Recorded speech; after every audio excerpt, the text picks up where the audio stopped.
this. Doesn't set the thumbnail. Stupid POS. But let's see. Did it set the thumbnail this time?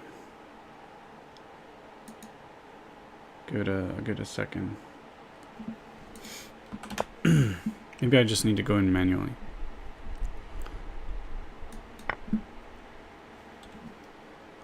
And why would it fail at setting a thumbnail? Like, this can't be very complicated. Now it did it.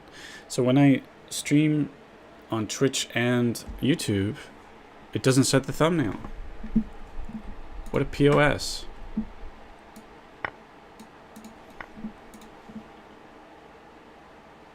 We got the thumbnail anyway. It's such a small, annoying thing, you know.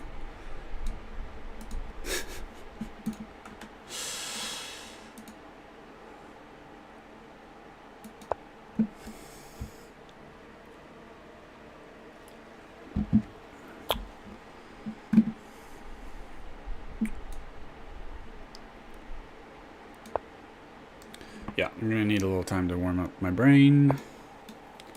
Like, this is not going well. Well,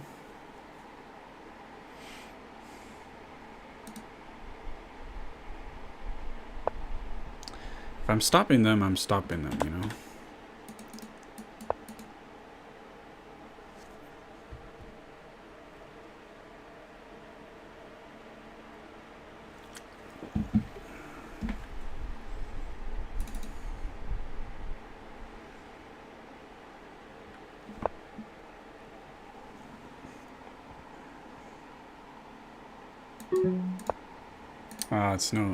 It's no increment, of course. I have this delusion that I'll be fine, but there's no increment, and I'm not gonna be fine. Not gonna be fine.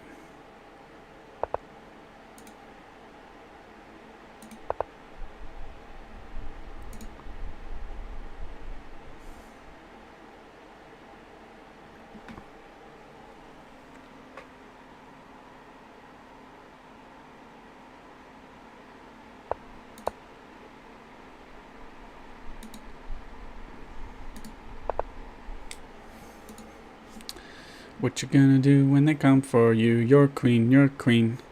What's it gonna do?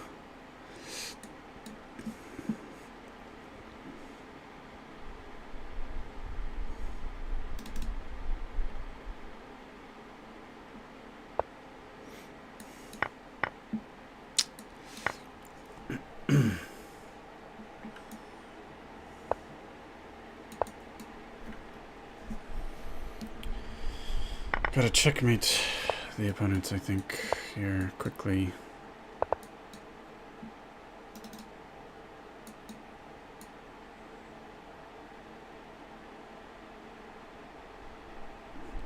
Now they only have twice as much time as me. It's very good. In fact.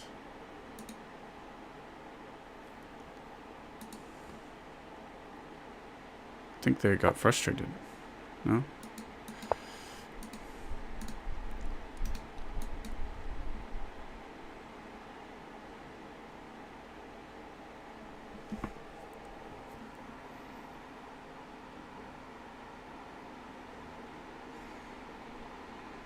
Well, they obviously don't know how to play in time trouble, or they weren't even looking at that clock at all. That's possible.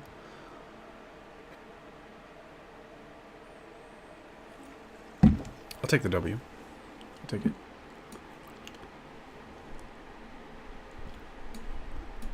What you gonna do when they come for you? There's a good queen trap.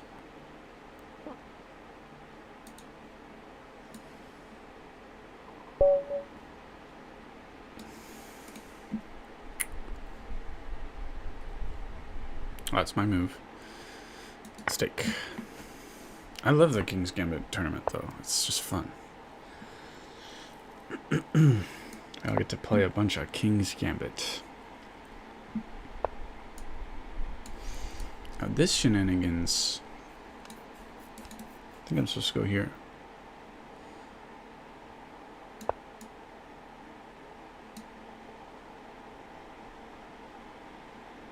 I think this is theory, but I'm not sure.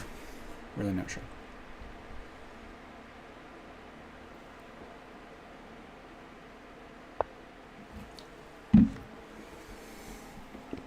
Interesting.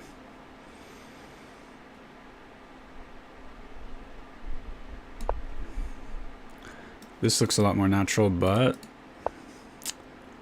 I'm feeling like natural moves aren't going to get me where I want to be. I just have this weird feeling like that.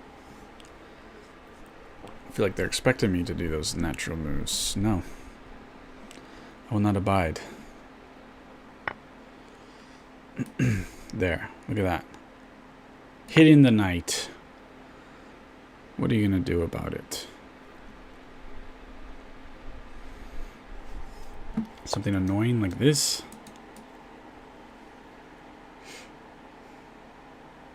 Or checkmating me after I do a dumb move like that? How dare you? How dare you?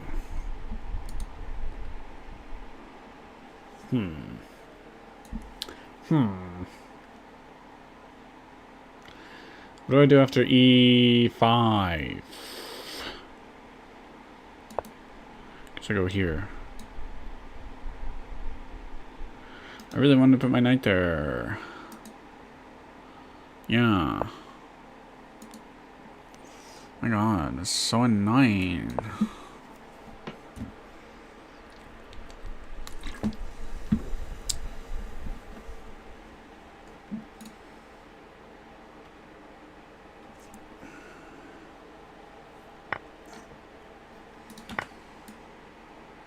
Whatever. Just want to get developed and say hi. I'm more developed than you are. Thank you very much. That is my goal. I don't really see how. Don't really see how white fixes their major development problems.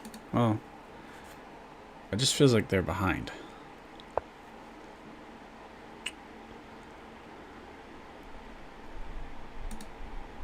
Now, where do I want the bishop? I guess here.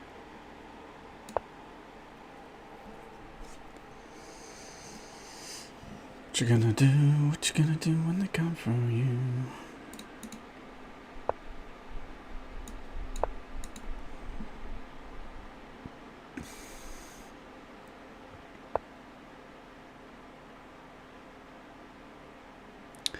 They can move there, and they can move there, and they can move there.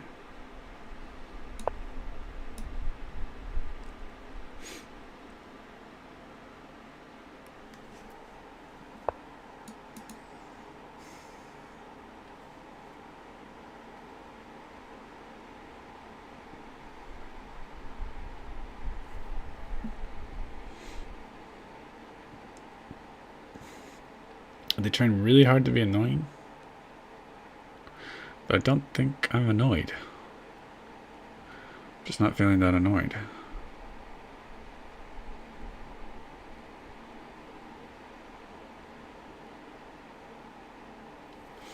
I'm not sure where my rooks belong though. Try for some shenanigans here. Although, yeah, let's do it. Gotta watch out for this. I do. It's fine, bro. Can roll like that. We can roll like that. I promise. See, now I got a problem with exactly the move I said I have a problem with. So, what are we gonna do? What are we gonna do? Can't protect it. Ah. Fail. What?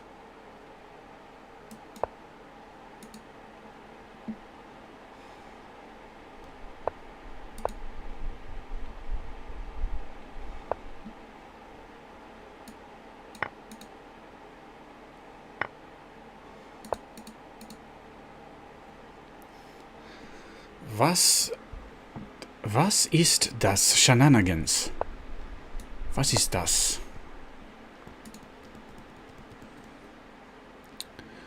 Es ist ein großer Shenanigans.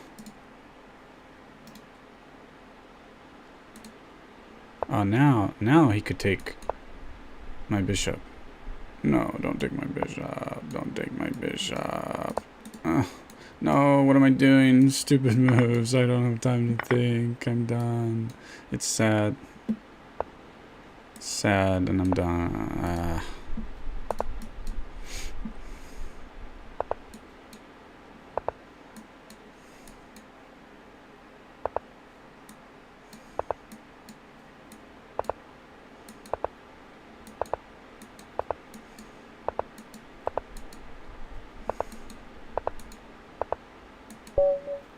Ooh. Yeah. I was not expecting to win that. He had like 18 seconds and I had like 2. Isn't that what happened? I want to watch the replay. Can I see my own stream? Is that a thing? Get that replay in there. Ah. Missed it. Alright. Okay, we got this weird situation going on. What is this now? Ah, right. I studied this in the previous King's Gambit tournament. Though I do not really recall what my moves are. I should have... Wait. I gotta worry about the queen coming in here in some lines. Don't I? Don't I? Seems like a bad move, and I want to do it. Maybe this.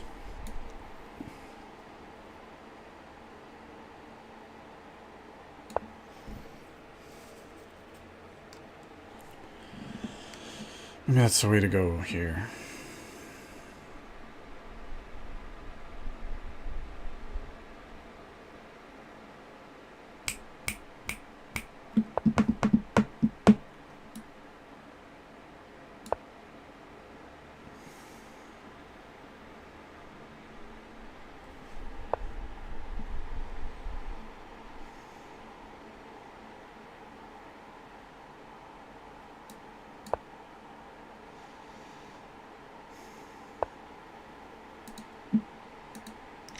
Perhaps it was better to block with the bishop, I don't know.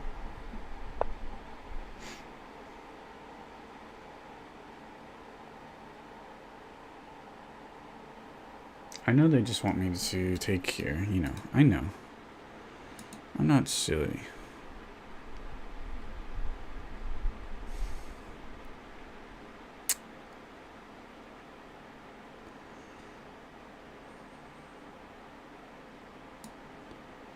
I can't castle kingside because of this darned bishop.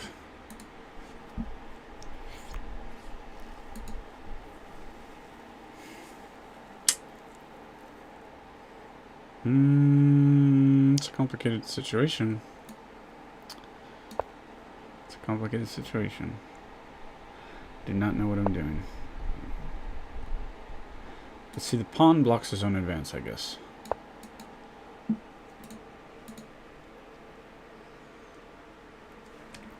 Oh, I just realized they're 2240. Yeah, in some ways, your own pieces block yourself sometimes, and hopefully this is one such situation. Maybe.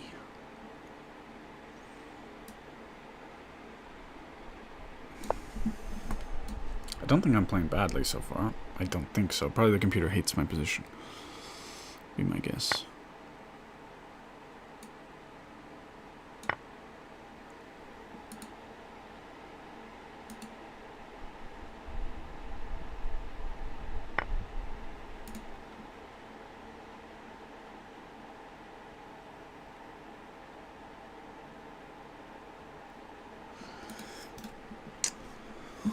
Whatever. No, not whatever. It's very bad because blah, blah, blah. I can't really block any of this stuff. It's going to be really bad. I don't know why.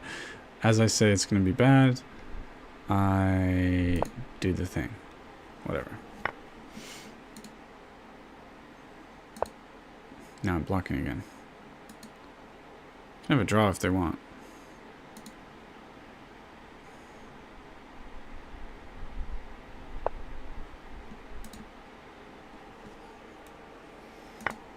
Turn in here. Good, good. Why didn't I see that? I'm silly-minded, but we're even, I guess, theoretically, though. I think their position's quite good. Quite gooder than mine, I think. I just don't have much time. These pieces are doing great. Loved those times when I was moving them. And my other rook, too. Those were fun times. Maybe I'll do this. Maybe I won't. Because he gets to do this. Although I do this. He probably maybe defends with this. I don't know what to do, so I have to move quick.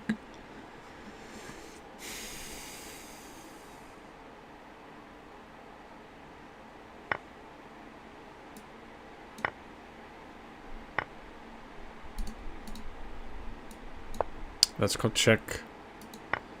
That is called check, is what that is, and then that's called checkmate. Yeah. Oh, the 2240 player is good. Imagine that. So here, he takes d5, and we run into e4. A couple other moves there. Good old d3 is better. Note for future reference. Good old d3 is better. And I remember last tournament, I was gonna play this once. Let's play it. Let's investigate all this a bit. I'm gonna pre-move e4, and this will be their best response. Let's see. No? So they did f takes e5. It smells a little funky to me. I don't know.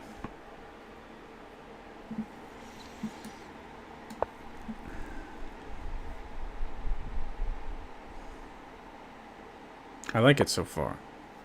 So I think you're overextended. Could be wrong. Not a huge believer in what you're doing there. But I do need to be concrete. So I can attack this, they get defense. Then I can go like this.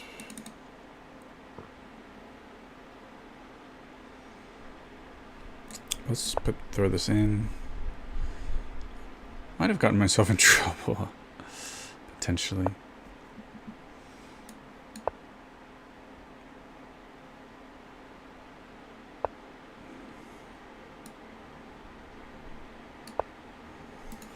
I don't know why I did this, really. It doesn't serve any real purpose.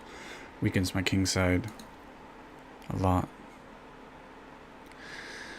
But it's good to be exploring these weird variations.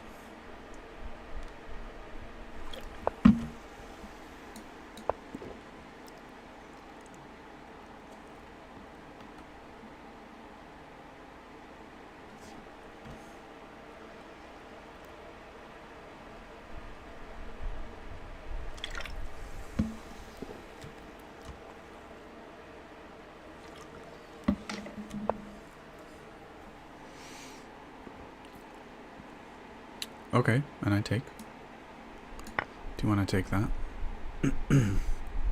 So yeah, they were overextended. Those pawns, yeah, I don't think you can keep them. Maybe they could have played better, but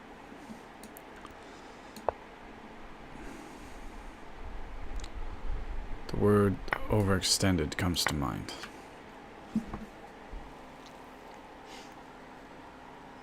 This position reminds me of the last game. It's probably, maybe have some tactic here. I don't know. Want to be careful.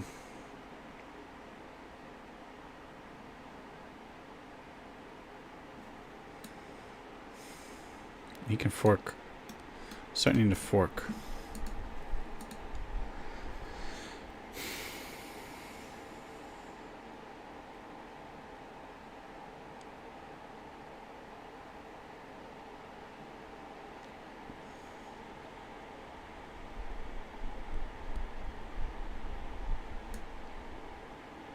Should probably move a different piece to develop, but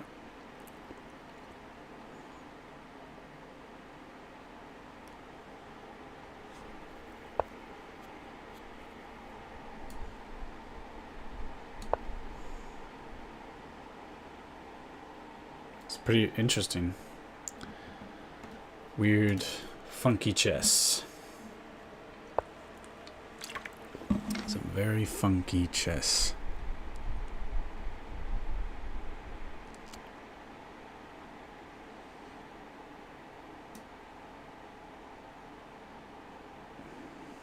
Just takes.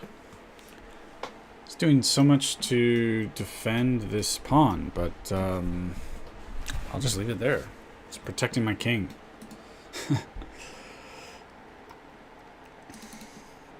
Enemy's pawn is the best king protector. It is illegal for them to take it.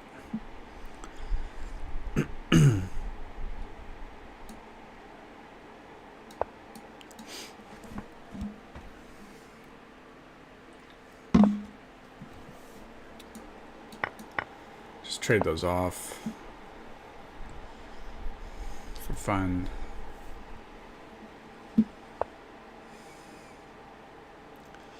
These knights are beastly.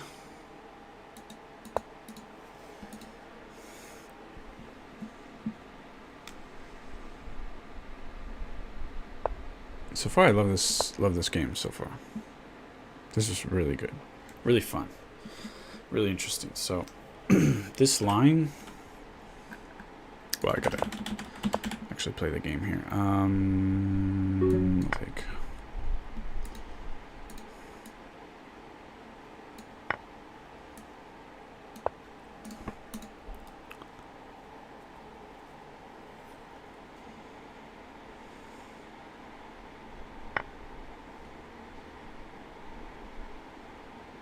That's not cool.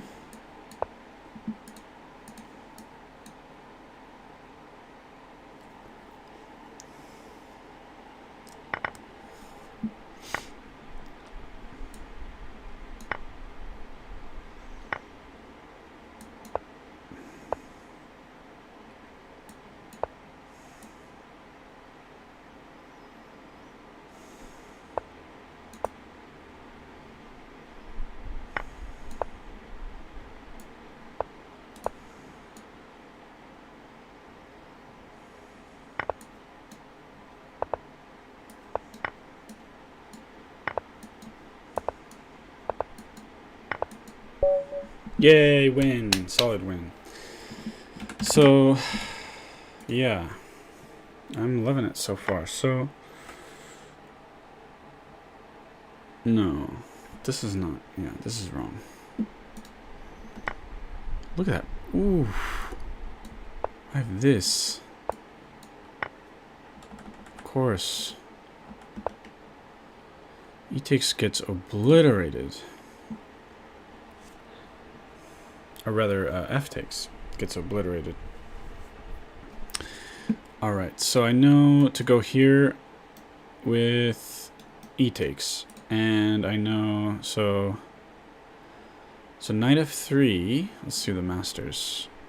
Knight f3 is doing fantastic for black, so this is a sharp line. I'm really excited about this. Oh, okay. But we have another tournament now, actually. Yeah, I'm really excited about this line.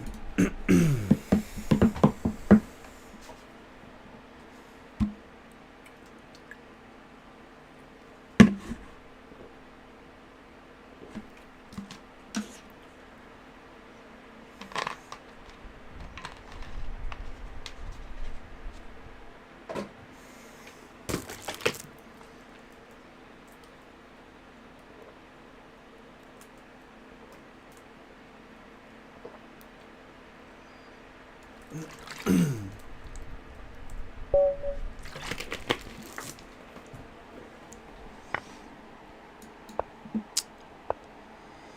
and I should have studied this a bit more. What was the idea? What was the stress and that caused me to do this? This move. Might be a little premature. Okay, yeah, we run into this. Actually, now I'm way out of my element here. But this is very... I'm sure this is very good, interesting King's Gambit stuff. There's some crazy line where you sacrifice the knight. I've been... the last tournament and this one. I've been trying to get that line. This just runs into that, huh? No, because I just take... Yeah, brain not quite functioning on full yet. Let's get that. Yeah, let's get the knight out.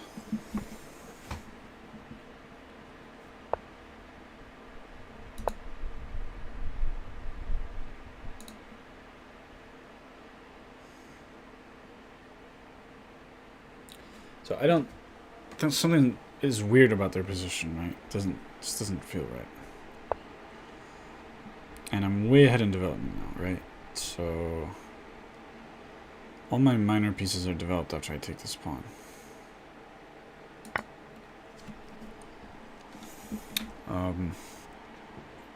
Way ahead in development. I think I want to study this after. Something weird going on.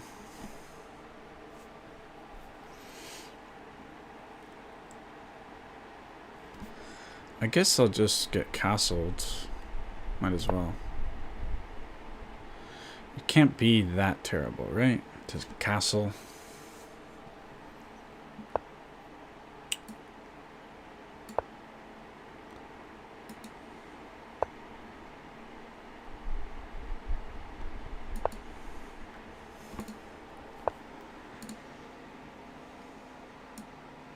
Now's the time to strike with this, I think, while the queen is blocked. Okay.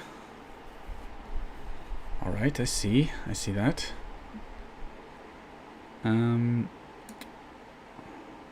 Possibly this is annoying now. Did you think of that? I think it might be annoying. And I take.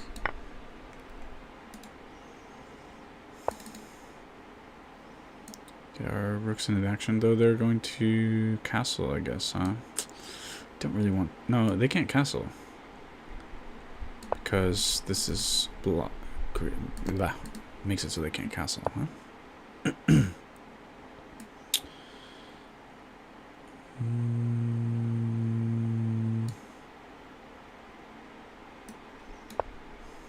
have to go here, because if they go here, they go blah, blah, blah. Still like this anyway.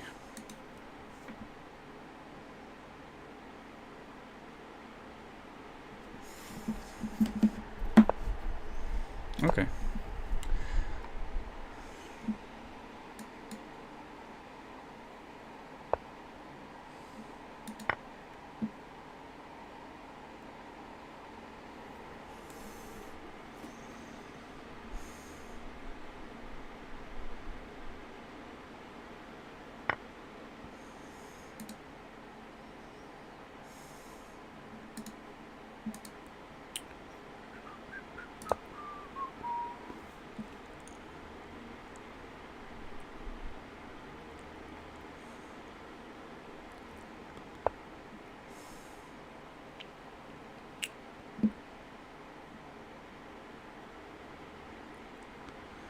To get on this diagonal, but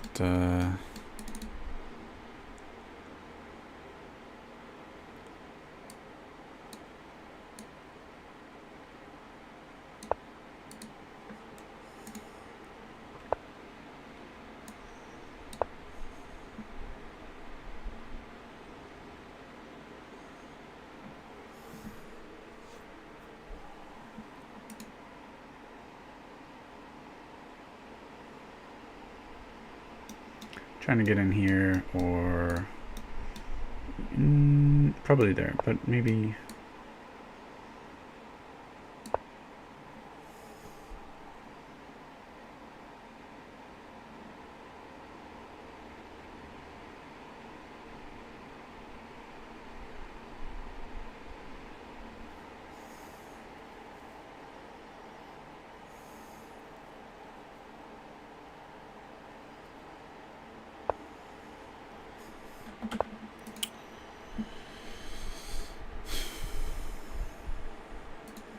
Or what? Or what? Some kind of bug. Mine check? No. Okay, it just wouldn't let me move.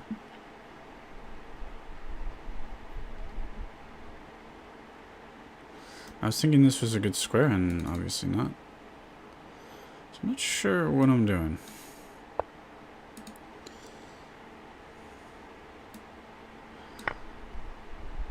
Four or 5 points is a lot, but it's easy to get sort of complacent when you think you're up by so much. It's a lot, but you got to capitalize on it, because if you have a rook that's not being used and your opponent's using all of their pieces fully, well, then it's basically even.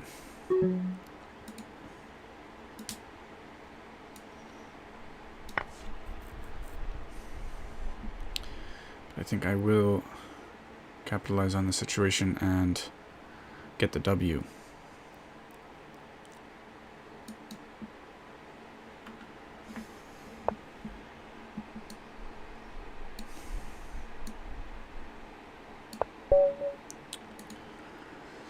So, complicated game, though.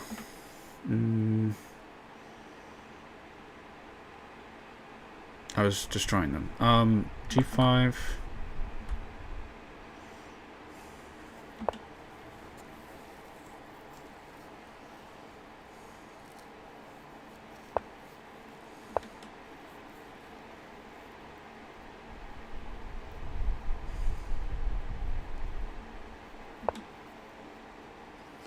Everybody goes G4. So I'm the silly dummy going here, huh? That's a painful situation. And G takes is devastating. Okay. So I like this line, because not everybody I'm playing against is going to go here. Even though it is a very natural looking move.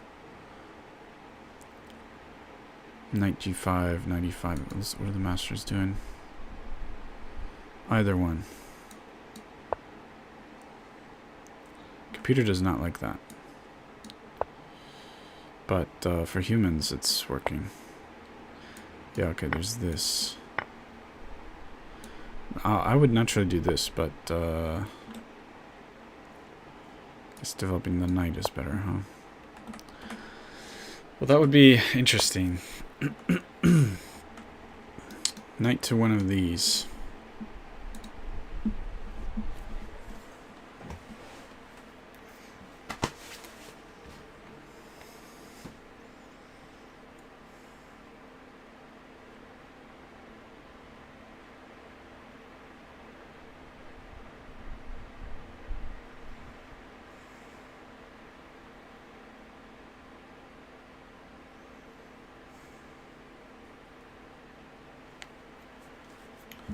Let me grab a beverage.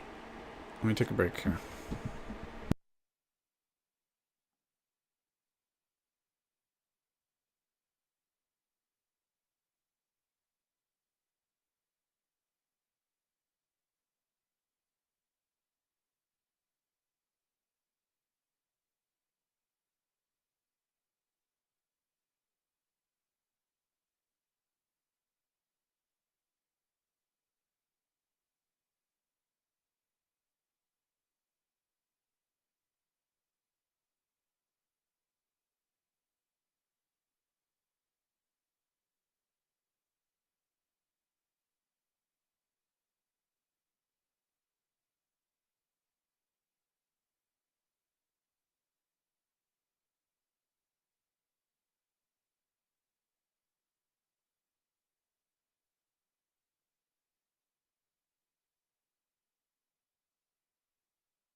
Okay.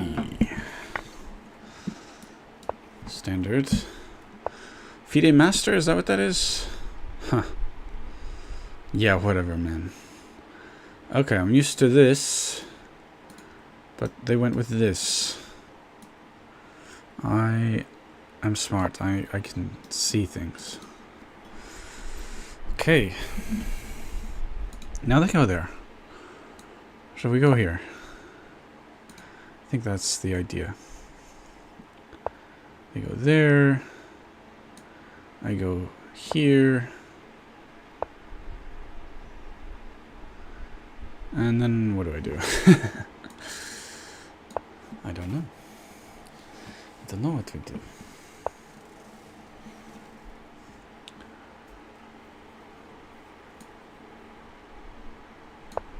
Can do a double sack, but I have the feeling that that is terrible. So now I understand the purpose of this move. It's to stop the knight from coming here, I think. That's the main idea, I think.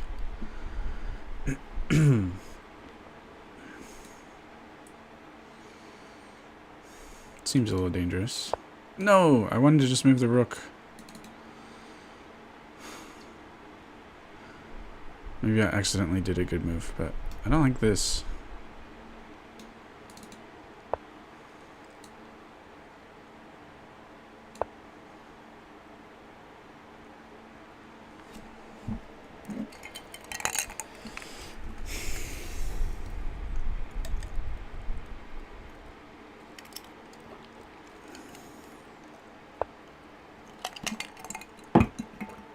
Yeah, I'm not a huge fan of my mouse slip.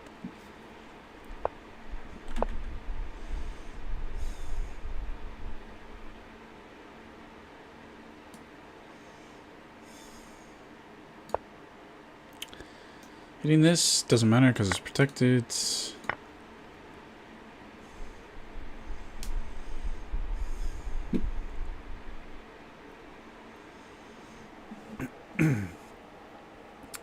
I feel like there's a matter of luck. Like, I could just get lucky and happen to play a really strong line against the opponent. Like, I'm up a pawn? Is this a thing? Is it for real?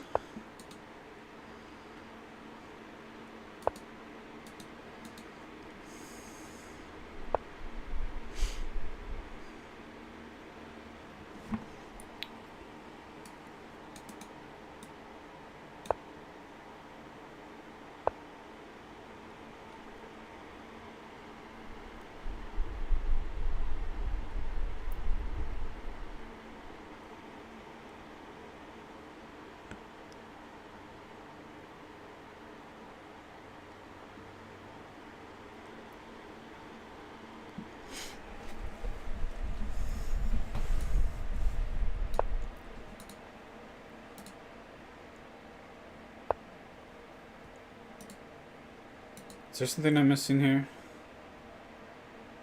Yes. Takes, and I cannot do this. That is what I'm missing.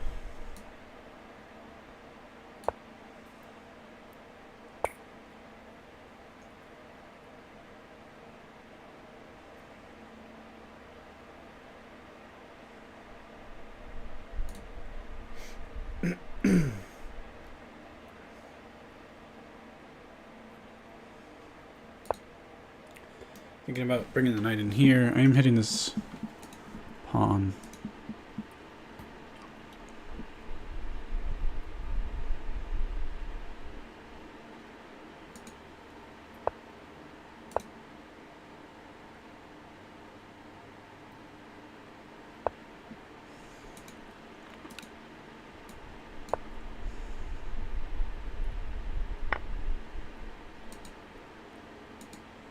Not looking too good anymore, I must say.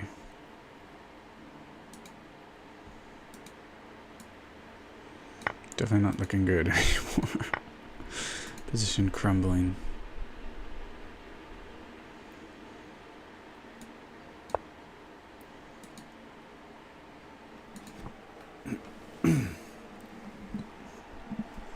It's a good attempt.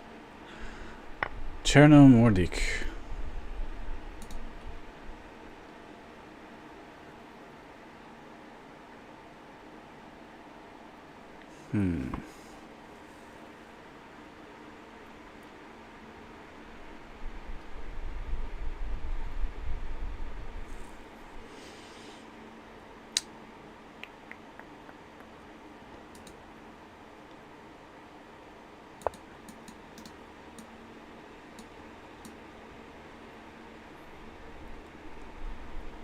Just want to get them stacked like this.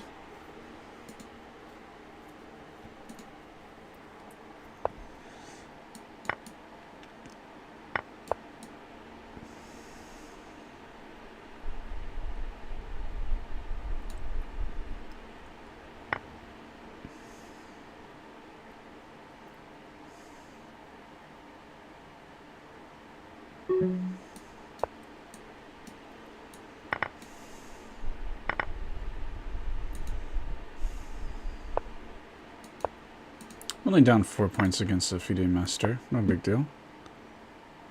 Everything is fine. Alright, let's check it out.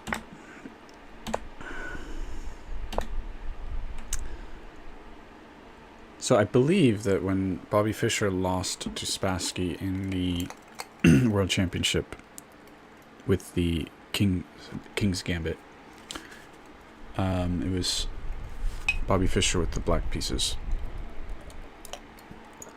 I believe he went into deep analysis and decided that this was the best move. But who knows? Maybe he was putting out propaganda. I don't know.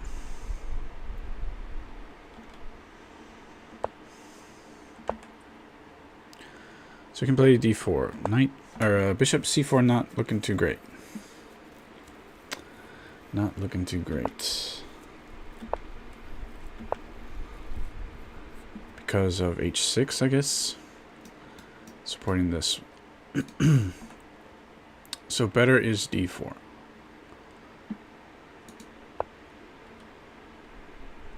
Knight c3 also playable. d4, g5, h4, g4, knight g1.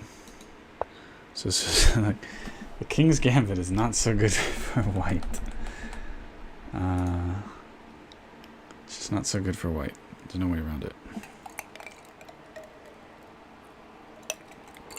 But at least the purpose here is to learn the sharp lines. Learn how to crush opponents who are not masters and grandmasters and so on. That's the idea here.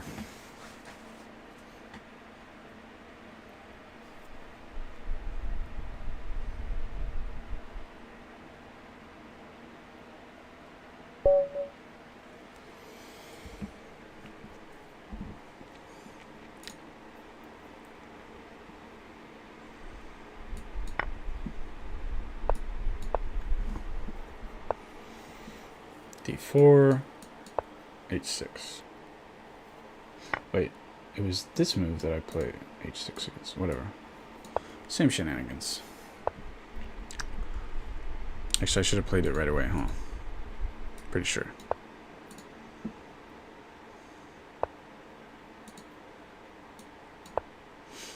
Just bliss out some shenanigans so I can analyze the game. Figure out what's going on and what's not going on.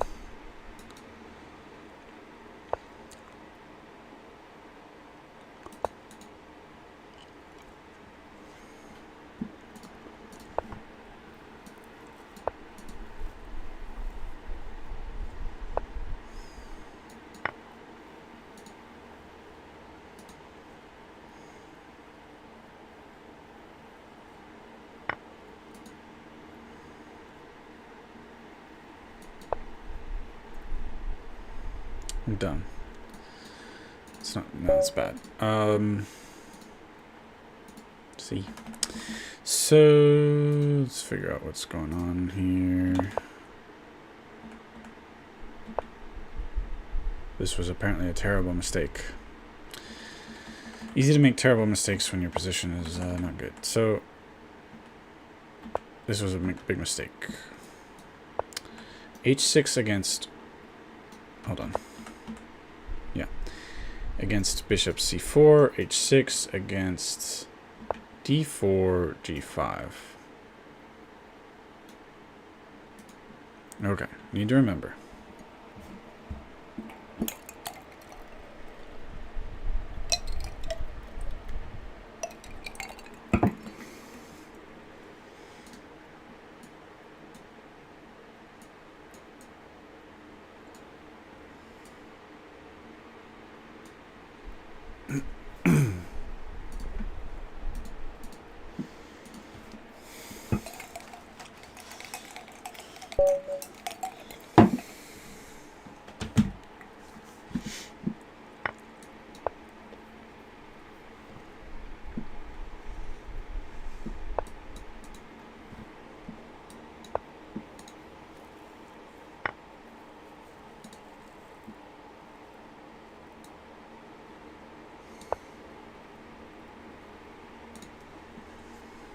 Probably not where my bishop wants to be.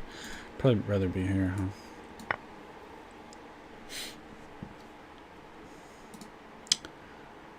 feel like I made a blunder.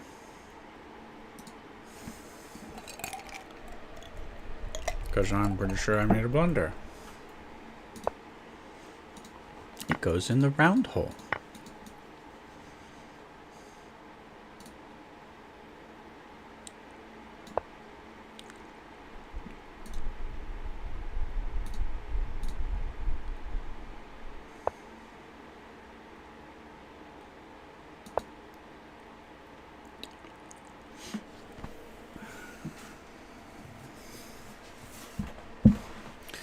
But I'm ahead in development, I guess.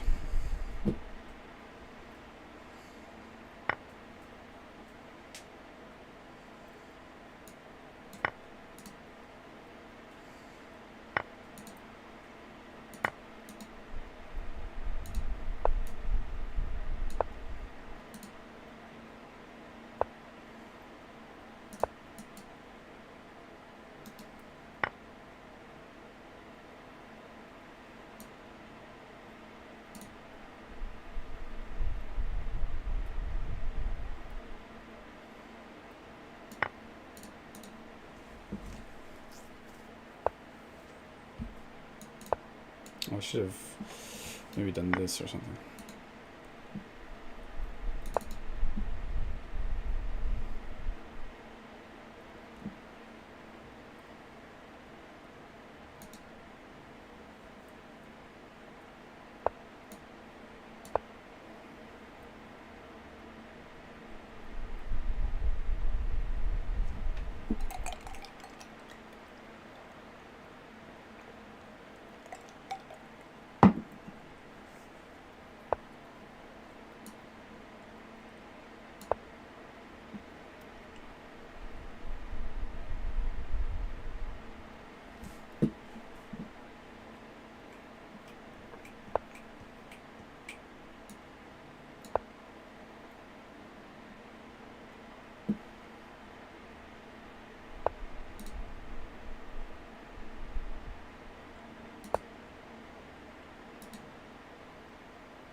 I should have taken a moment to pin, threatening to take the pawn, I think.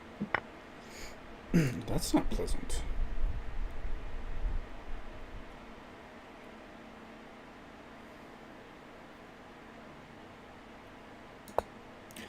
Same idea, I want to take this. Of course I need the queen to move away. They're playing smart.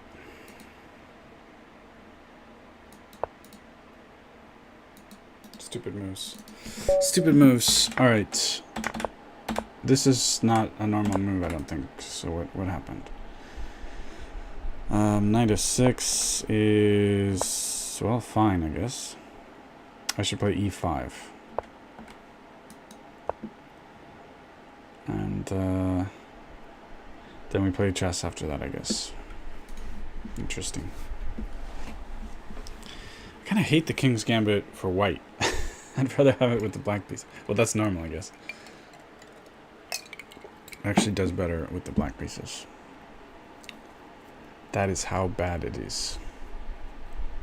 So we have a FIDE Master playing.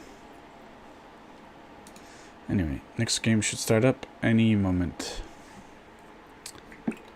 Don't run away. Okay. So it's my move. I will... You know what? I'll play the funky line. I like this. And we go here. And there's one move. I think they need to do this. Or else... So now it's really in black's favor, I guess. So the database says. Thank you. SOQ, thank you. What is this? Oh, okay. Interesting. Surprising, interesting.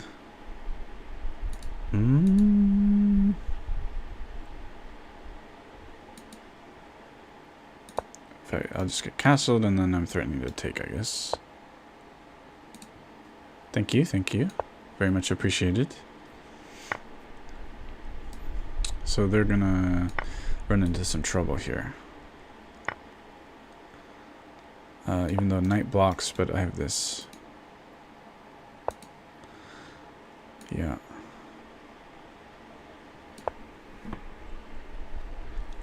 Yep, running into trouble.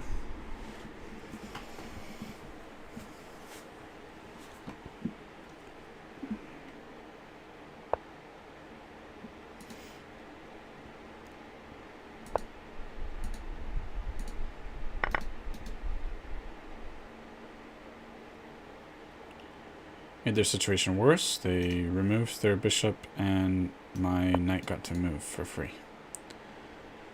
So I'll just move back, I don't care.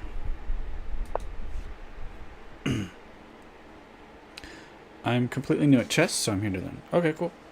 Let me know if you have any questions. No question is stupid. I'm very beginner friendly. Are you still learning how the pieces move, or...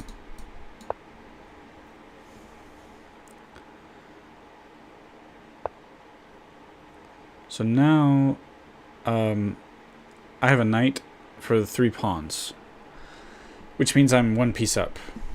And basically, generally trading pieces is going to be good for me because after we trade a lot of pieces, I'll have 1 extra piece, and should be able to sweep up the rest of their pawns. Possibly, but you know, it depends on the situation on the board. And these pawns actually could be a problem. They're pretty... they're very central. I've only got this pawn to oppose them, so I do have to still be pretty careful, actually, I think.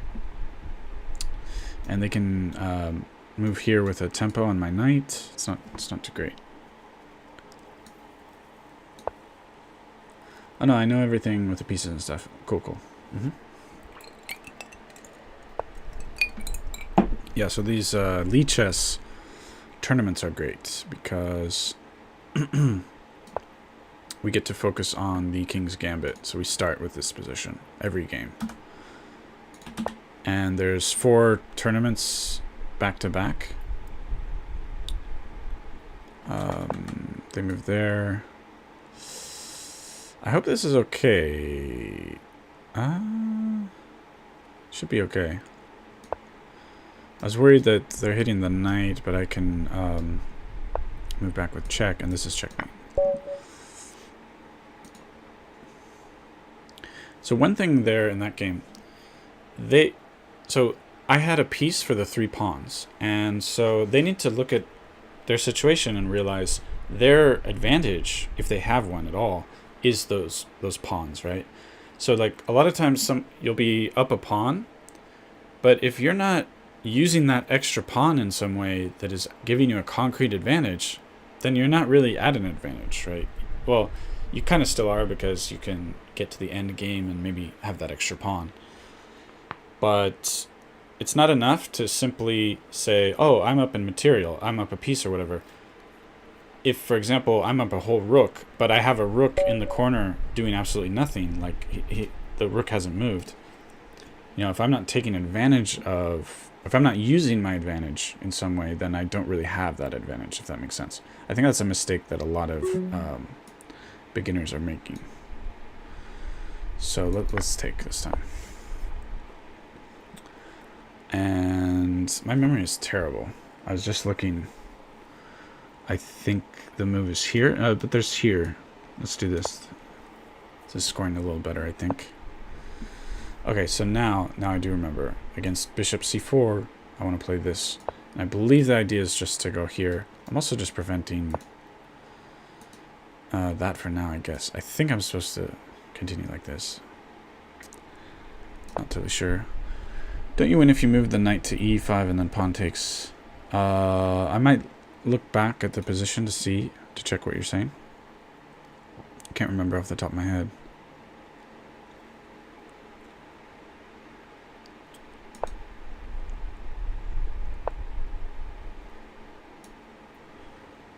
And so the King's Gambit, it used to be the most popular opening by far, I think, like in the 1800s. Everyone thought it was the best. Now we know a lot better, and we know that it's actually terrible. Terrible for white. So white has to choose to enter the King's Gambit, and it's really bad for white. If players are playing like playing the best moves, essentially. So I have an idea of taking here, and then I can put my bishop on this nice square. I don't know if it really gets me anything that great so far. I'll do it.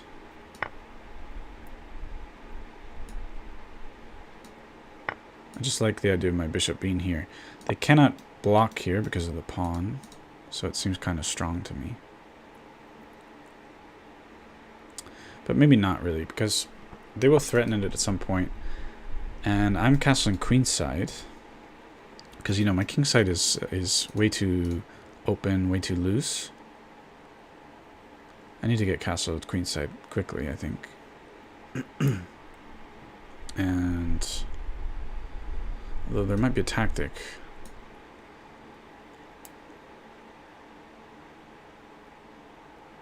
This is a fork. They can defend here, but then, you know, exchanging the knight for the rook is better. What is the King's Gambit? Yeah, I'll tell you once I have a little more time. Once this game is over, I'll tell you. Okay. It's getting a little dicey, but I wanna win material. I think I can win material this way, but if I take the rook, so if they just move back, I can't take the rook because they'll take with check and it'll fork my king and my rook. So maybe here. Although I have tempo on the queen.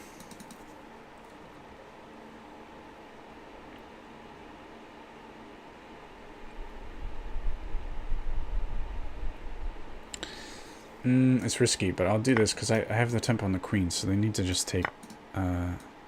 this is not going to...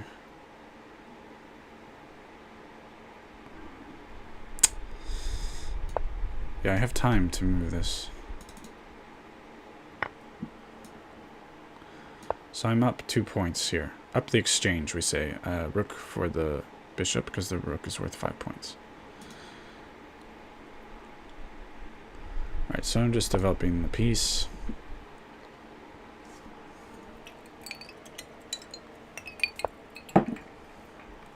Okay, so it's generally my advantage to trade, like I was saying before. So I'm probably going to threaten some trades. Now, you don't have to in this kind of situation, but I kind of want to prepare it with this. I gotta start moving a little faster. I only have 25 seconds on the clock. This is a little annoying. So, because this knight is hanging, it's unprotected.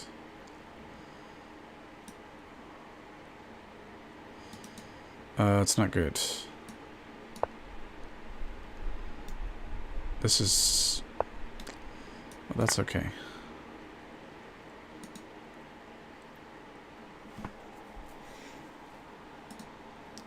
Another good thing if you're a beginner is to really pay attention to what pieces are unprotected, especially your own pieces. And if you can, especially, I think this will improve a beginner's play big time. Just like generally, see, I was worried about my knight before because my knight was unprotected by anything. Well, it was protected by the bishop actually, but I was planning on exchanging.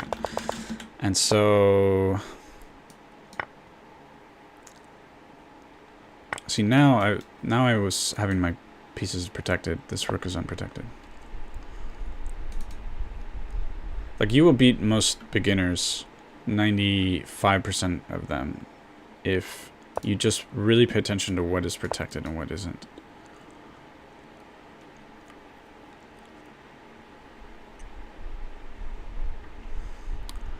I'll once this game is over, I will I'll check what you're talking about. So a little bit uncomfortable with my king, but I think I can get him over in here and find some protection. I think I'll be okay. Let's offer the trade.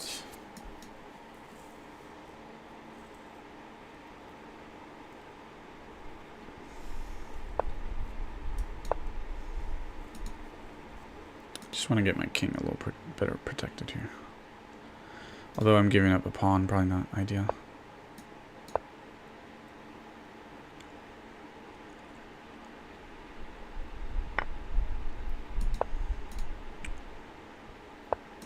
I blundered. Big blunder.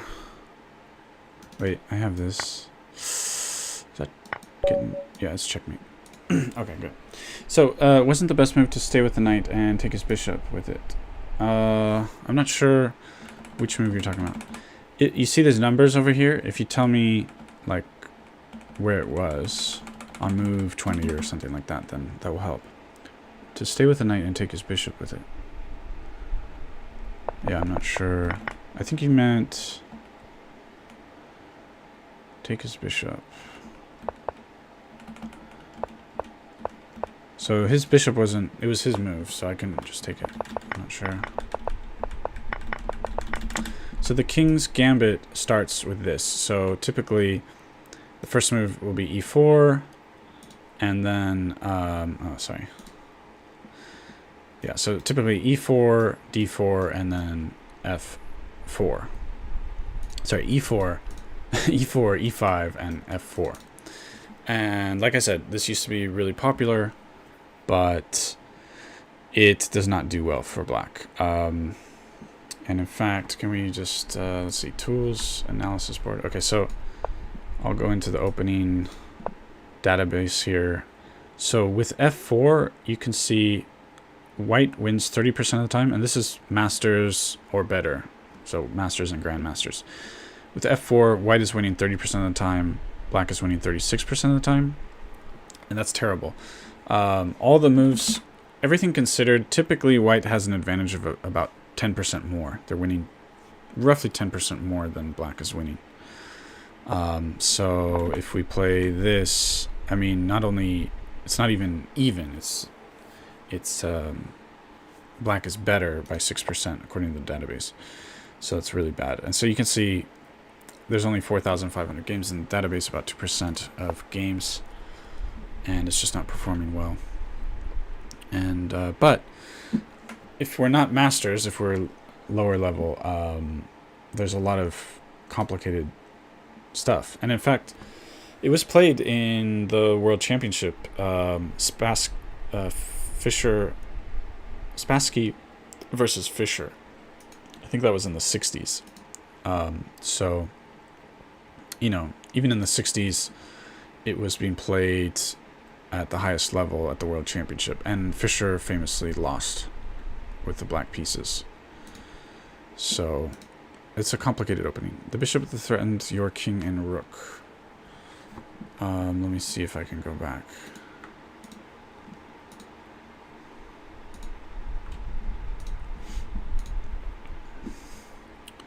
Bishop that threatened my king and rook. Ah, you're talking about that. So I can't take the... Stay with the knight and take his... So... Oh, you mean just stay here? The thing is, I wanted... So after this happened, I'm up 2 points because the rook is worth 5 points and the bishop is worth 3. So that was I really wanted to take that rook with the knight. That's what I was thinking. Interesting, but like, what does it serve? It seems like you're just giving a pawn for free. Hold on. Giving a pawn for free.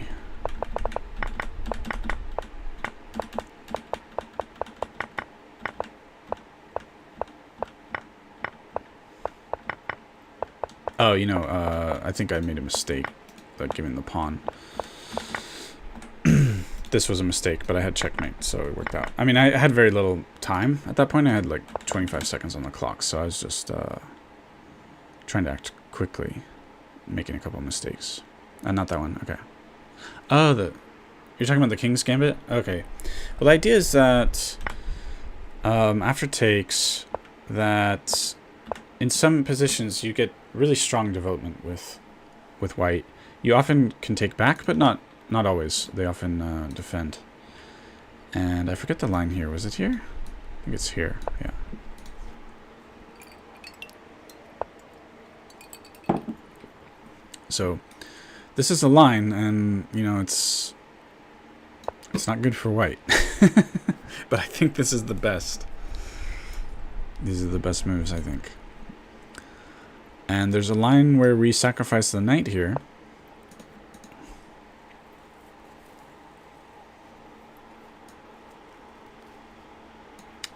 Kind of like this now. But yeah, let's do this.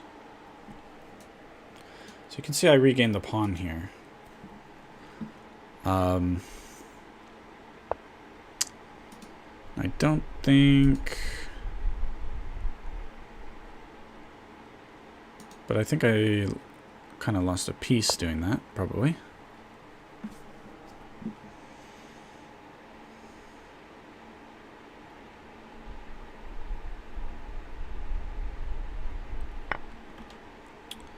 Yeah. It's hard with white these days because people look in the database, they know the good moves. I make mistakes. White is just not as well off in the King's Gambit.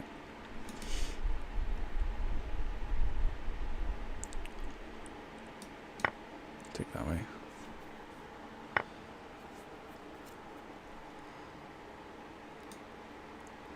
Now, I do have very superior development, and their king is quite open. So, you know, I am down a piece. I have some compensation, some somewhat major compensation, I would say. I'm sure the computer would say that I'm losing, probably, though. Would be my guess.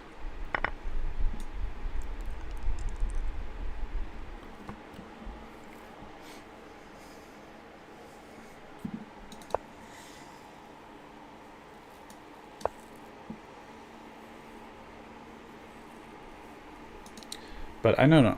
Honestly, I kind of like this because, you know, this rook is doing nothing. My pieces are developed. So if that rook never enters the game, it's like I'm up a rook. Right? You have to think like that.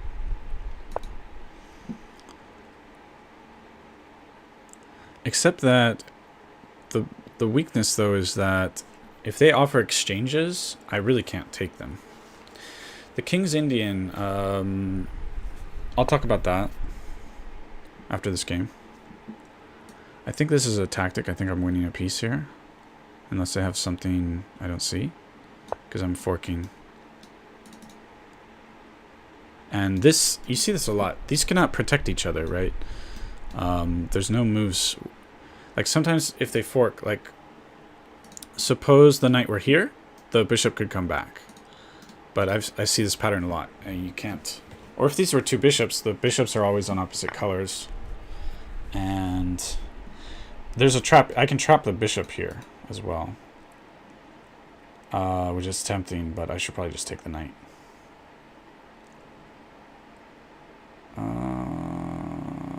let's just take the knight. There's a chance they leave it here. I doubt it. I think they'll be smart and move it away.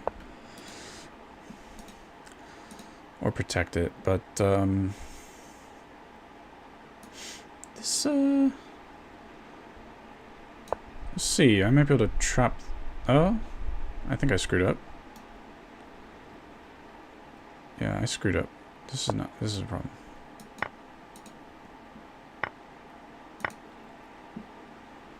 I'm hitting this rook. See, their position really fell apart, even though it's down a piece. Of course, some of it was tactical. I'll just take the rook. Not overcomplicate anything. And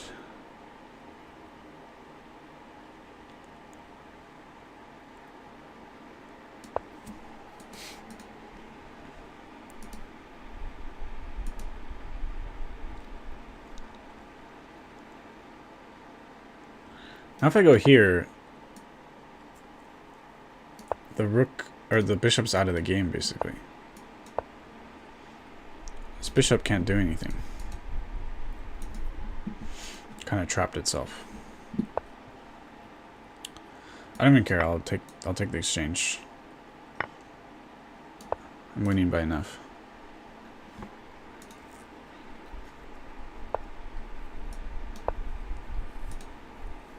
Now their king is getting sort of trapped. It's getting tight for them. And we have a checkmate here.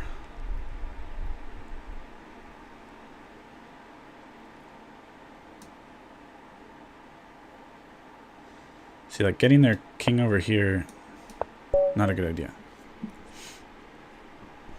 So I'll explain the King's Indian. Tools, analysis board. So the King's Indian, there's actually, normally it's with black. There's also a King's Indian attack where you basically go for the same setup with white, but normally it is with black. Now, I'll just show you the how the position plays out typically. Now there's some nuance here with it, which I don't necessarily want to overcomplicate things, but something like this. This is the idea of the King's Indian setup. And black wants to push this e4 move. Now, if you're at a beginner level, it's totally fine to play King's Indian. Actually, I'd recommend it. These kinds of setups with white and black. Just remember, you try to set up for some kind of setting up something in the center. If you don't, they can eventually, like I'll just do random moves. This kind of stuff. After they castle, they develop their pieces, and they have maybe rooks here. You know, doing this kind of stuff is very strong against you. So, in the King's Indian, when it's played properly, black will play e5 at some point. So what you could do as an example is, you could, although it's not really proper, I guess, but you can sort of play like this, and you're sort of fortifying it. That's probably the easiest. But you can watch videos about it. Figuring out when and how to play this e5 move is the important thing. But at a beginner level, I don't know how much it matters. And so what's interesting is that in a lot of positions, how does it play out? There's different positions. And what's nice is you can play this sort of setup against pretty much everything. And sometimes what they'll do, they'll have like a bishop here, and then you'll do here, here, here. Suppose the queen comes here. I often get this in, and I'll actually probably play this and then castle. So I often get this tactic in a significant percentage of my games where white is in trouble here, I think, because I play here. Why can't I take? Because it's reconnecting.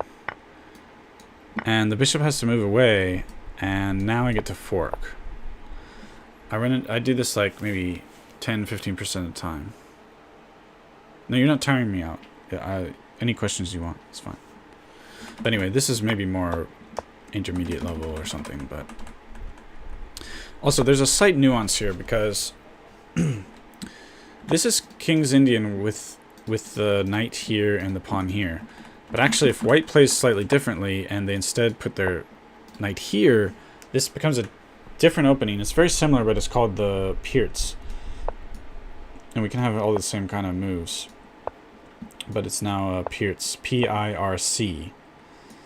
And the difference is that white did not spend one tempo, one move, playing this pawn forward.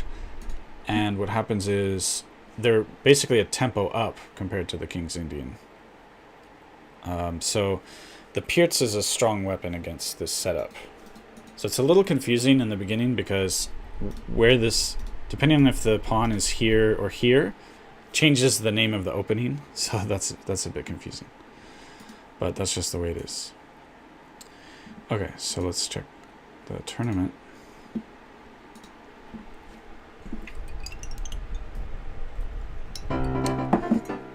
And you can play for those types of positions. Same setup with the white pieces.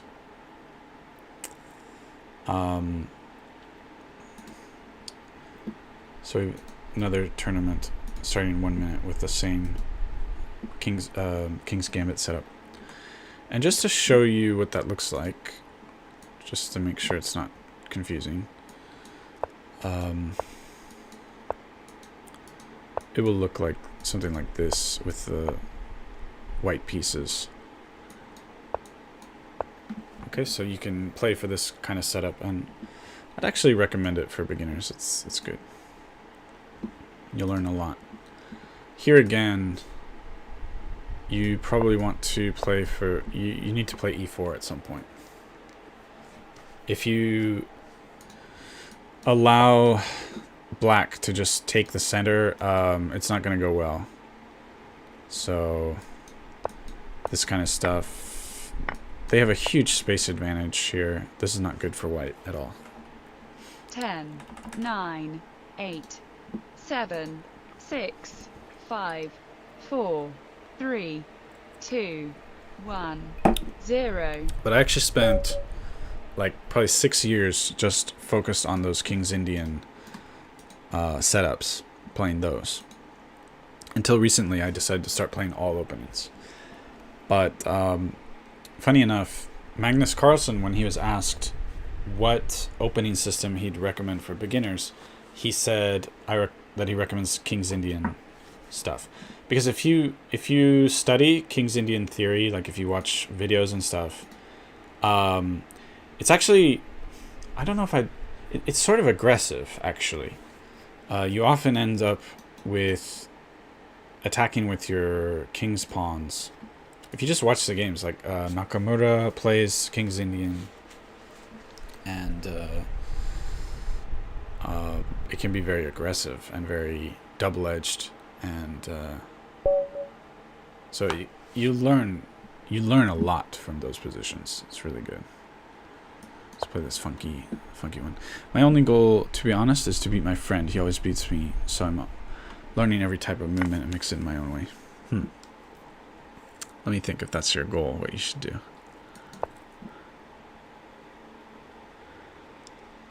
The nice thing about what I suggested, these King's Indian setups, is that you can you can play the same setup pretty much no matter what your opponent does. There's kind of, the only exception I can think of is, I want to start this over. Okay, so if, let's say I'm white and I'm trying to, or let's flip it, and I'm trying to go for King's Indian. Oh, by the way, if they play this, you should not play this first, because you'll run into this. And this is called the Alekhine, totally different opening. You want to play this first. So you could actually play this pretty much every time. In fact, I would play Bullet and I pre-move this move. And this confuses people a lot to see this, at least at a beginner level. You know, they're used to different responses, you know. So E4, this kind of thing. This move is confusing. And the only thing is that if for example, let's say something like that. You're trying to do your King's Indian. If they just start running this pawn all the way down, you need to kind of respond to that. So like I wouldn't what I'd actually do is this, and you can go for so this is a common thing actually in the King's Indian. Anytime they play their pawn here, I'm blocking it here. So a lot of times your pawn is like this, and then you push this one. But so I'll just make some random moves, show you kind of the setup. You know, you're gonna put your pieces on the same ordinary squares. The only difference is the pawn is up here, which is something that you probably want to do a lot of times anyway. I can grab this. If you can grab this for free, if they're not challenging it, you can just do that. I should make moves so this person doesn't fall asleep. And then whose move is it? Okay. Yeah. Just getting the setup going. Castles. And this is basically a King's Indian setup. Difference again is this, but you have to stop this pawn from just coming down and wrecking everything. And so what white will try and do a lot of times is they'll castle queenside and then they'll be pushing these pawns along. This is what I do against it. And one thing is you're really protecting this with a lot, because this is kind of their way of attacking. So it will slow them down and take time for them to attack. And if they're castled on their queen side or the queen side, then your plan is to push these pawns up. So oftentimes you're castling opposite sides and you're both attacking each other, and that's very exciting, interesting chess, I think.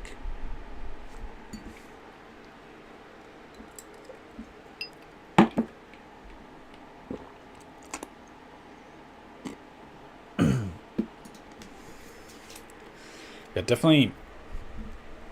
So if you castle, one way maybe to beat your friend is always just castle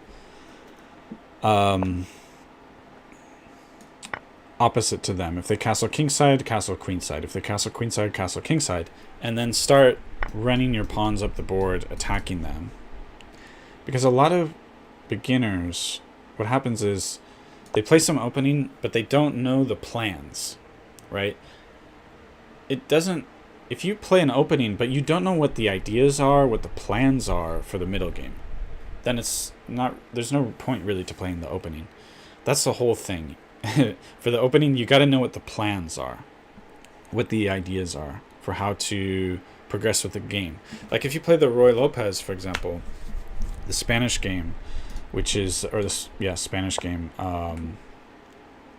which I used to play all the time because Bobby Fischer, this was his main weapon. And this is a Spanish game, Roy Lopez. The thing about this is the plan for white is not to aggressively attack the opponent. The plan is to very slowly creep and gain a subtle positional advantage on the queen side. So like if I play all the major moves here, I'll just keep clicking and we'll get the most popular moves. I think we'll see that we're not in this like crazy tactical situation. It's a positional, strategic, slow building. And white is playing for an advantage on the queen side. Notice the kings are castled and they're not attacking each other. So that is sort of the plan for the Roy Lopez. And while beginners are playing that opening quite a lot, it's not really a good idea, because you want to play something with intense tactics, I think, where you're attacking, right? If I were at a beginner level or intermediate, It's not about all this positional slow building, because you're both going to make mistakes, silly mistakes. And this is tempting, but he can do this with check, although I can take with the queen, who's protecting the bishop.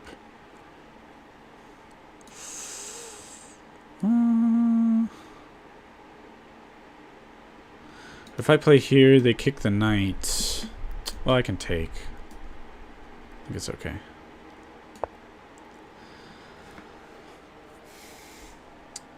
He doesn't know it's gonna hit him next time we play. Yeah. You might want to practice online a bit of this stuff, right? He doesn't really do castling most of the time. Okay. If that's the case, then you should have a significant advantage just by castling and developing your pieces. You know, like, I have this knight here. A very common mistake for beginners is you just start playing with these pieces because it's exciting, you can immediately do stuff. But if I neglect this knight, if I just leave him here, well, he's also blocking in this rook, so I'll never be able to bring this rook out. Like, there might be a really good moment where I want to bring the rook out. And so you do not want to leave. There are some positions where you can sometimes leave a bishop.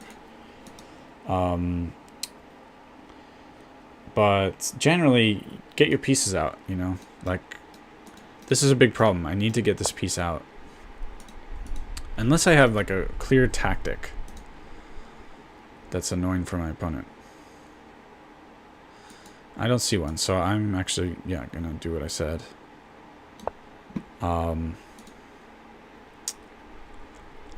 If they leave their bishop here, if this bishop and this rook are sitting there for the rest of the game, well, they're playing down 2 pieces, you know.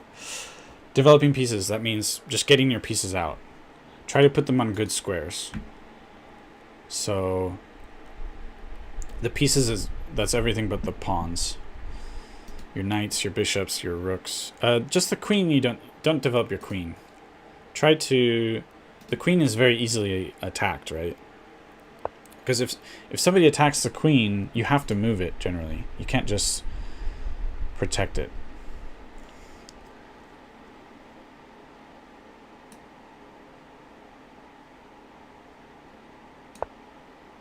I didn't realize. Could they have... Okay. Yeah, I was pinning the knight. Protect. So I wasn't even really thinking, but this...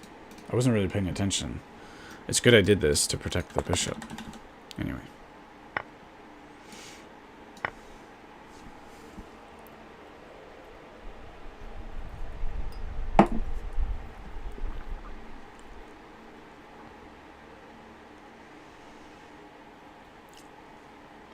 Yeah, I think this, it's, and you know, it's funny, there's this guy, Grandmaster Ben Feingold, and he said, you know, I'm going to pick a random game in the database, and this is the Masters and Grandmasters database, and he says, I bet you the side that loses, they didn't do all the basic things. They didn't castle and develop their pieces. And he... You know, and he said, well, sometimes I pick a game and this doesn't work and I look stupid, but probably this is going to work. So this was a live stream or something, I think. So he picked the game. Sure enough, the person who lost, you know, they had a knight stuck in the back, something like that, you know. And here, they're just castling and these pieces are undeveloped. So, and I still have to develop this rook.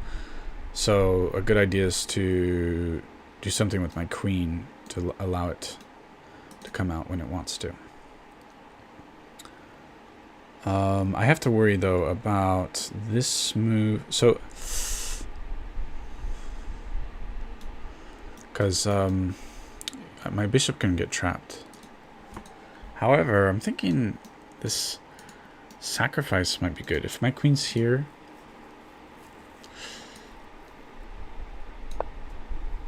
I don't mind. I'll sack. Because if I trade a piece for 2 pawns...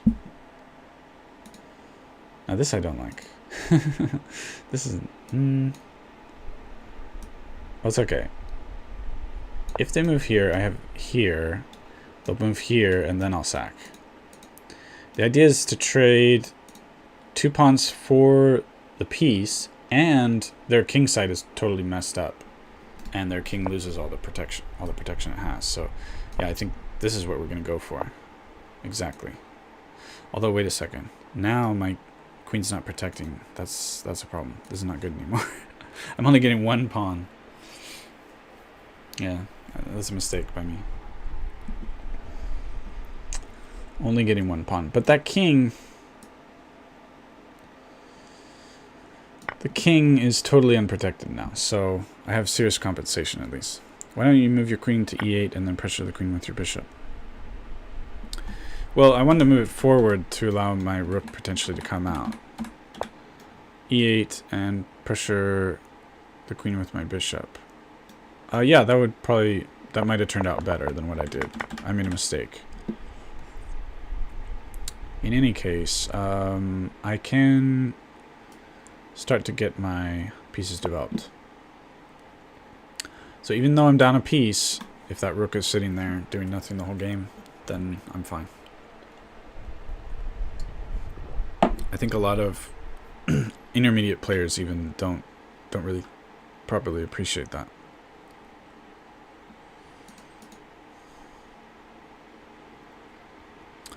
Here, my knight comes in here. And frankly, I mean, the king is so exposed, right?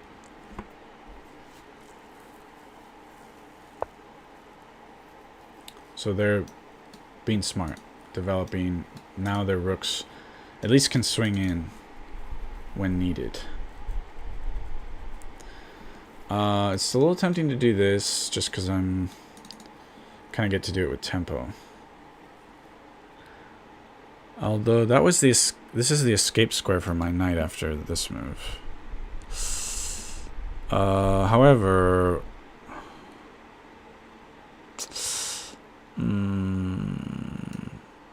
this is dangerous. Don't try this at home. This is dangerous. After here, I have to. No, this is terrible. What I did. Anyway, they didn't take advantage of it. Thank goodness. I made more silly mistakes because this was not good for me. The rook was hanging. Oh, no, it's not. What am I thinking? Maybe it's okay. Maybe it's okay.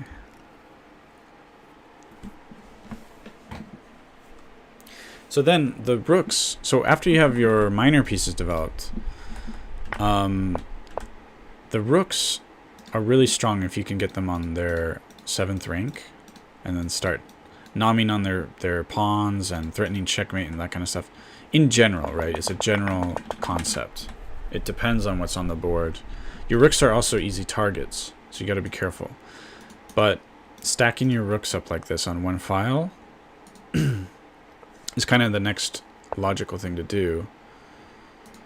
This is a problem because hitting both of those.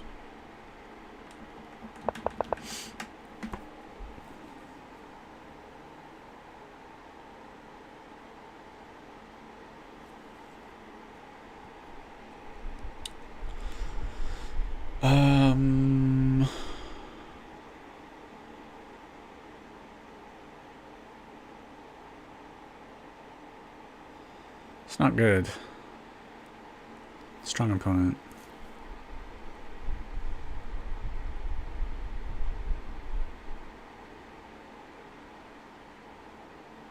I think I have to just take the let them win the exchange there.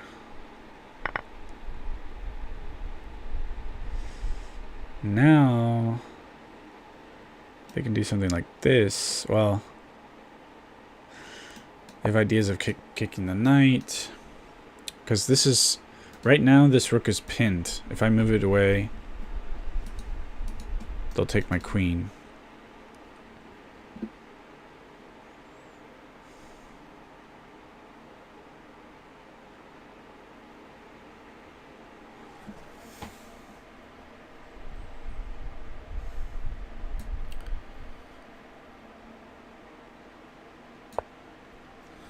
Yeah, I'll probably lose this one.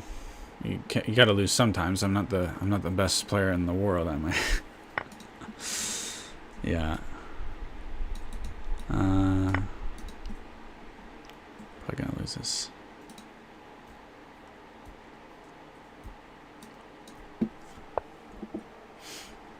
That's a bad move. Don't know what they were thinking there. Made a mistake.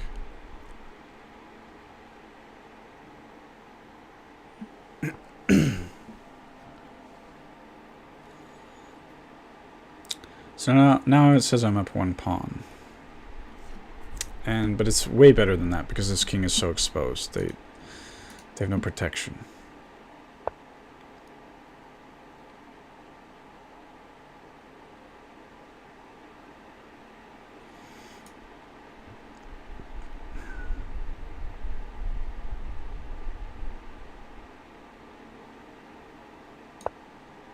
I gotta be careful because there's no increment.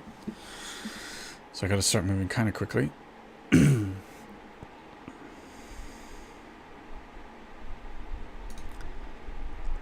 Just giving some breathing space for my king. I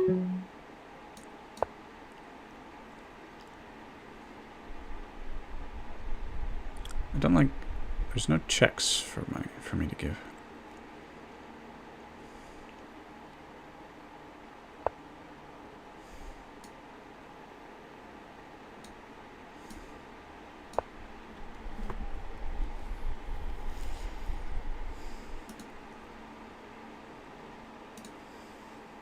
Obvious threat here, but they'll see it and protect.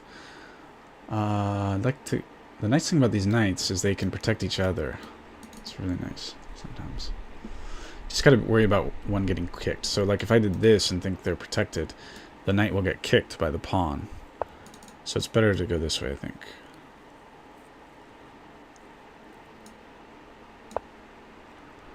Now I have ideas of coming here.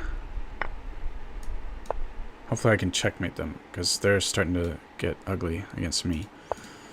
And we have checkmate, good. Knight and queen are good at checkmating together. Keep checking queen to d2. Well, let's see the last game here.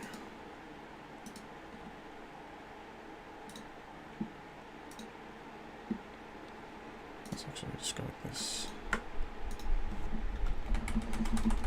d2 is covered by the bishop. So I can check there. See, there were no... There's no checks. This is covered, this is covered, this is covered. All of these covered, covered, yeah.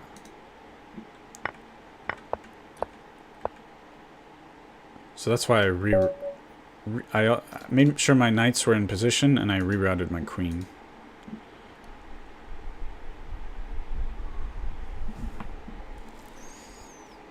Yeah, no worries. So this move, not too familiar with that.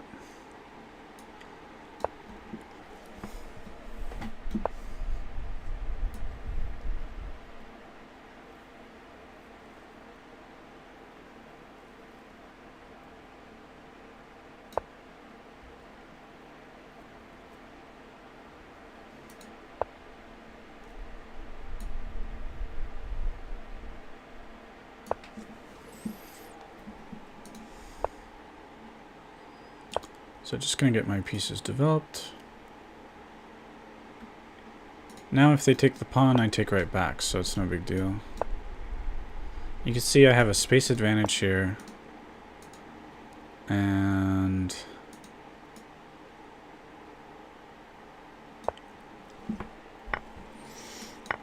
so they waited until I moved that dark squared bishop, but it took me 2 tempo to before I could take back. So I kind of, so that's why I moved the bishop last here. So I have a weird idea. If I could take here, let's do this, because I'm gonna attack like this. I'm gonna castle queenside. But it's very important I get castled before I start attacking.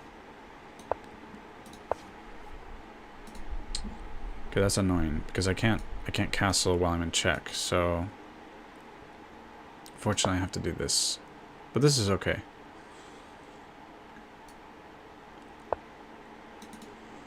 I'll just take this here. Although they're hitting the queen.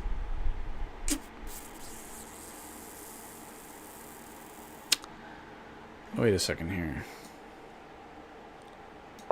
If takes, I take their queen. So that's what allowed me to do that.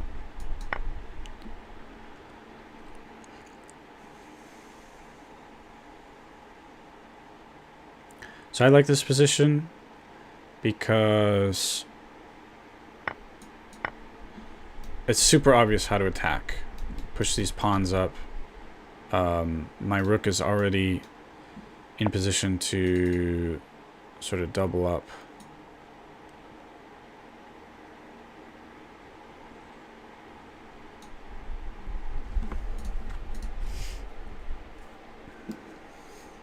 Once the bishop gets out of the way, of course.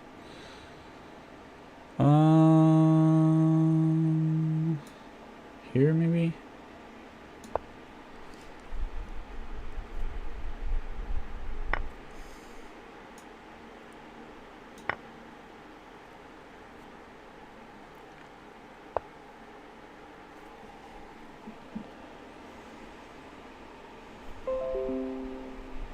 Thanks, Windows.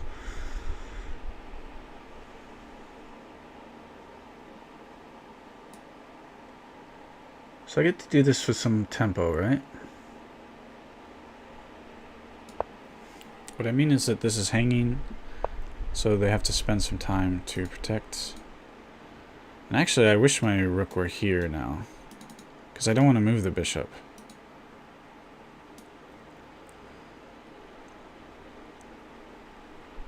So I need the bishop to protect this pawn. It's also stopping the knight from coming in here. Of course, they're just going to protect their thing, so nothing concrete yet. But theoretically, when I see a position like this, I often go into a deep think, because the fact that his rook is over here means on this side of the board I have some sort of serious advantage. There should be some way, there really has to be some way to figure something out here. Now possibly I need to get this knight positioned somewhere better. Yeah, and I think maybe getting the knight up in here is a good idea.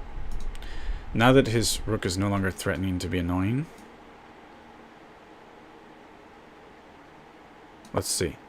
Now if he has ideas, so let's say he moves there, I move here. Well, actually, never mind. It's hard to protect this, and I'm getting hit here. That was good. I should have thought of what was going on there. It's a bit of a problem.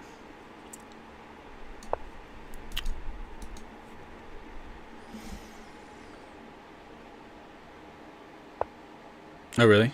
About the knight? Mm-hmm. Now, I think they should have gone for material. They could have attacked here. They could have attacked here. They're thinking of putting their knight here, but I think these are really crucial pawns for me. Although the knight being here is annoying. But like, yeah, this rook is not developed. Is another thing for them.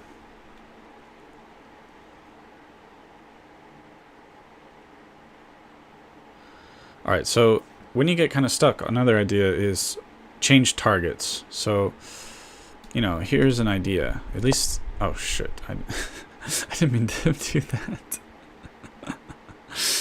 I don't know that this is good, but I really don't like I moved that. Oh well.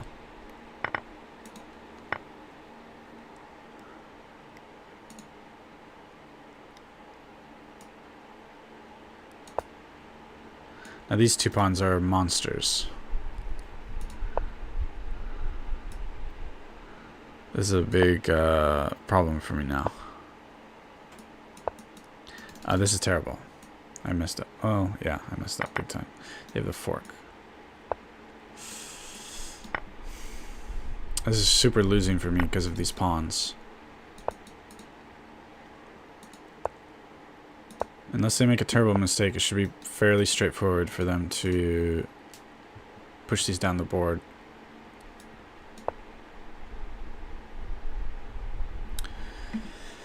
Yeah, getting over there on the left side was an idea. I don't know. A lot of tricky business with the knights. Knights are actually... It's been said that... So bishops are generally considered to be a little better than knights. But it's been said that in blitz games, maybe knights are better. Because they're very tricky. The moves are less obvious. I mean, it's one thing to think about the immediate moves. But to think of all the possible moves... 2 moves or 3 moves ahead that the knight can do. It's very complicated to see. Whereas the bishops are like, you know, it's fairly straightforward. It's easier to see, right? So with those 2 knights that he had, this is very tricky business. Requires a lot of careful thought. Now, I'm desperate.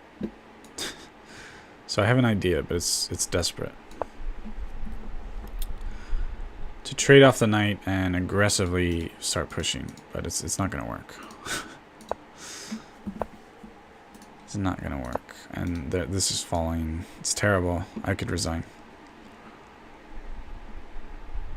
Knights are scary, yep. I'm gonna resign, yeah. That pawn move, I blame it on that. Although I was probably gonna lose anyway, I feel.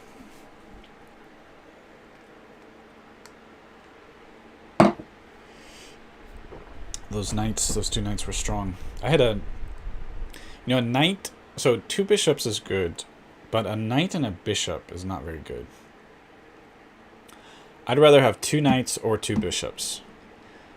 Because the 2 knights, like we just saw, very hard to figure out all the different things they can do. They can also protect each other. A knight and a bishop, though, that bishop is limited. So if it's a dark square bishop, well, if your opponent puts all these other pieces on light squares, then your bishop is kind of useless, right?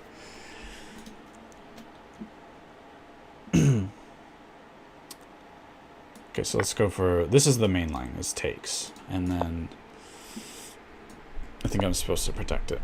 You just kind of hang on to the pawn. Now what they're doing is bad. They're trying to trick me and get this in. I saw it. Now they're in trouble. Now they have to do this because they can't do this. I take. Now I'm developing a piece. They are white, and they've only moved pawns. So this is definitely bad for white for sure. But in order to take advantage of that, I do need to further develop my pieces. I'm moving the knight or the pawn to... I have to move one of these to get the bishop out. So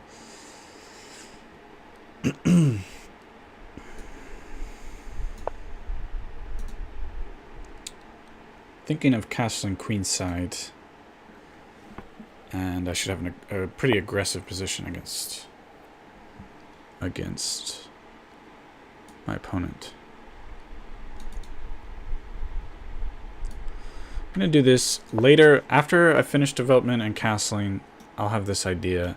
Maybe with the rook here. I don't really feel like blocking this in. This opening up this bishop is maybe annoying. So that's what I think right now.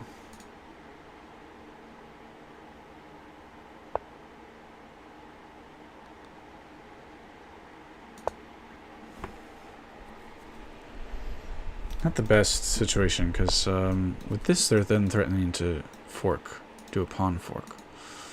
But I didn't really see where else to put my bishop there.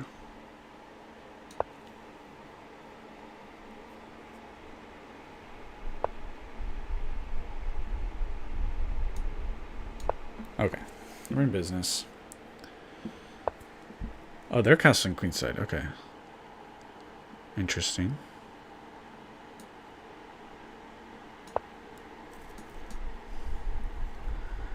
Yeah, it's hard predicting the knights. Me and my friend continued till we had just 2 kings and 2 pawns for each other. Yeah. It's pretty common. Or 2 kings and you each have a pawn. It usually those positions are drawn, but well, it depends on what's on the board.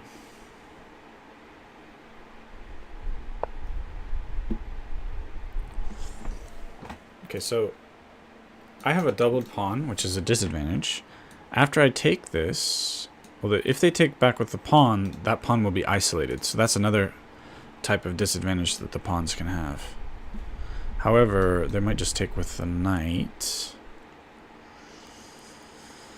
Then I think this might be interesting, but they have here, which is annoying. Thing is, I want to attack.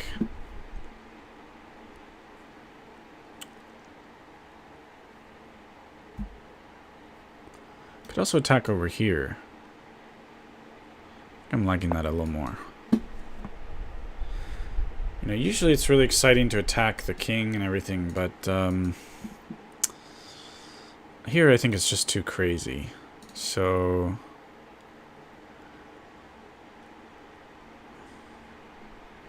and if you don't have anything concrete with the pieces, you know, think about how in the long run you're going to use your pawns to attack.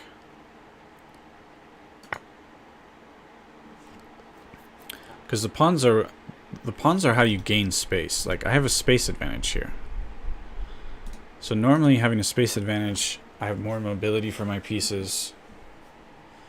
I have more options.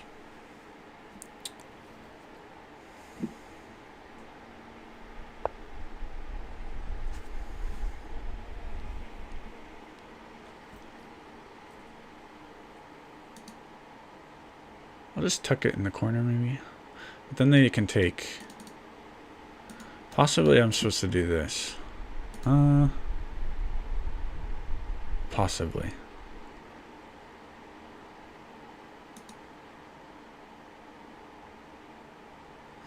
I don't know.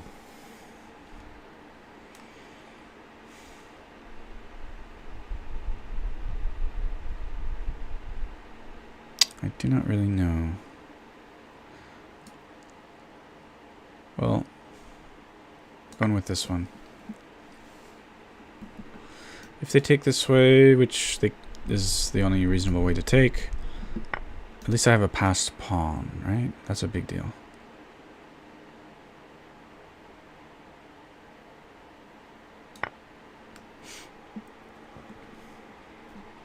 Well, now, okay, now they can take with the rook, which is probably better. If they take with the pawn, this... Yeah, so there's no opposition against this. There's no pawns that are going to attack this way. It's a true, completely passed pawn here.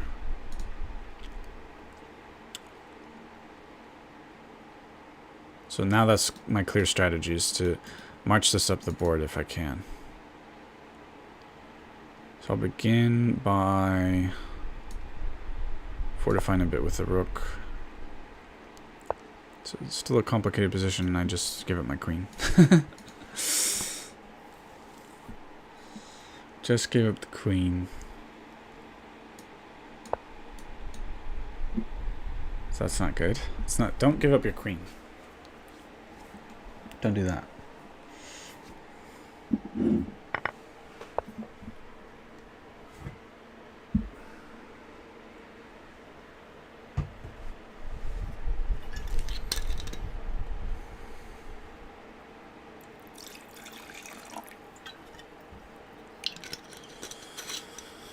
Alright. So I'm blocking the pawn, but I'm also threatening this fork. And I'm playing terrible. I'm actually thinking about like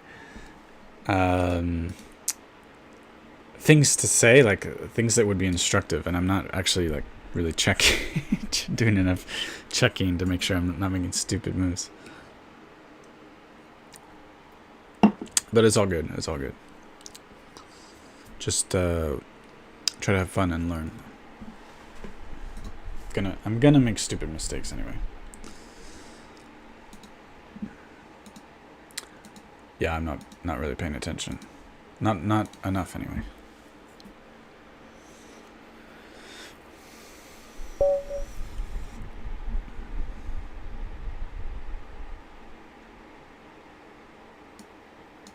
I'm gonna play this weird line.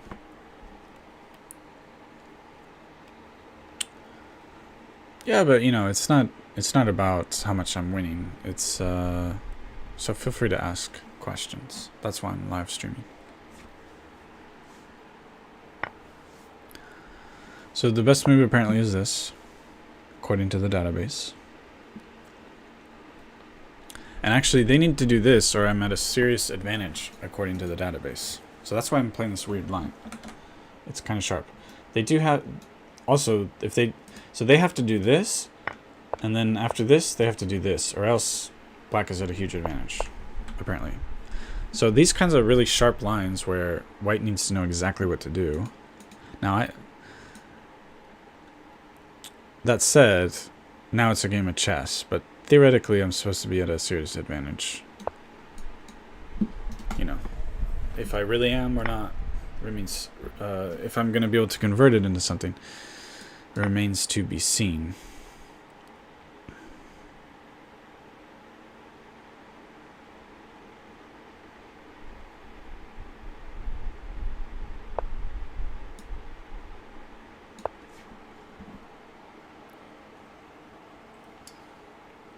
No worries, no worries. Let's just have a good day or evening. Whichever yours is. Mine is evening. Having a good time. Well, they can't defend both of these at the same time. Well, again, you can't defend the queen here. Oh, okay. I'm confused. I should stop talking so much because I'm just embarrassing myself.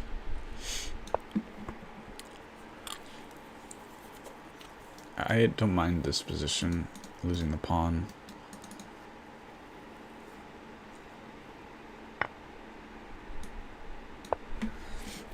I mean, my development is so way ahead of white's.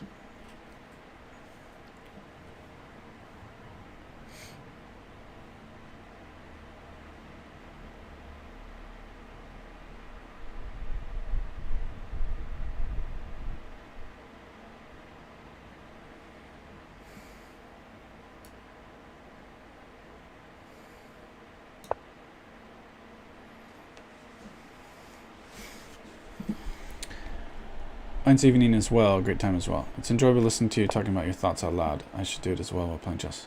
Great. Well, I'll keep saying it. I'll get it wrong sometimes. It doesn't help that I'm drinking as well. But I'll just keep doing what I've been doing.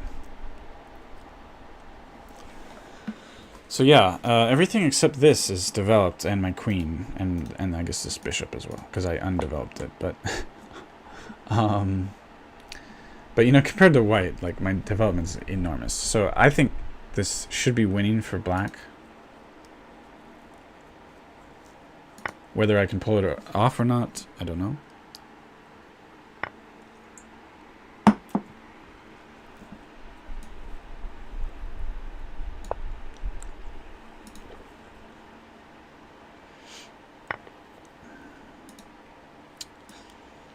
This guy, taking all my pawns. This is so cramped. Now I don't know if I like it anymore. They're gonna take this as well. This queen is just an assassin.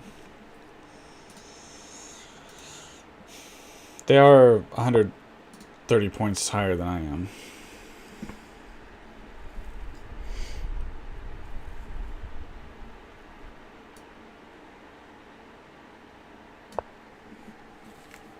Might as well get everything squished together.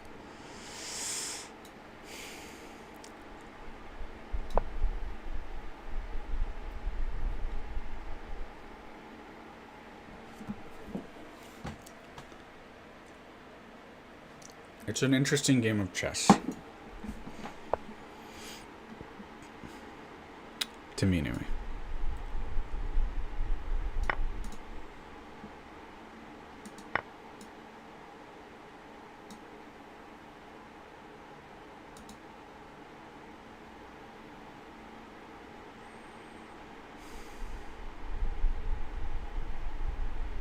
I have some silly ideas. Let's go for it.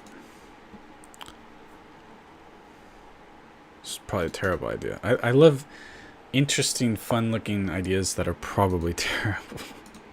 This kind of ruins my thing, because I was going to go here, but now it's not good anymore. I'm still not threatening to take that, I guess.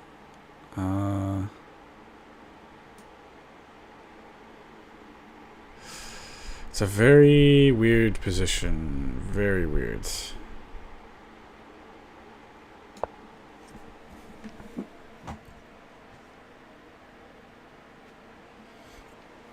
And I'm probably losing, if I'm being honest. Might as well. Might as well be honest.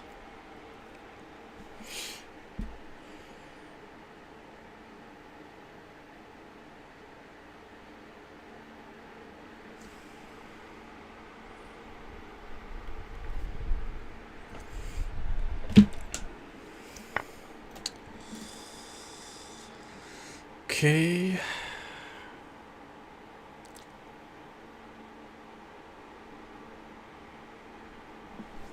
Now they are again threatening this. I don't think there's really a threat of checkmate because I can protect in all kinds of different ways. This could come over, this could come over, this could come in.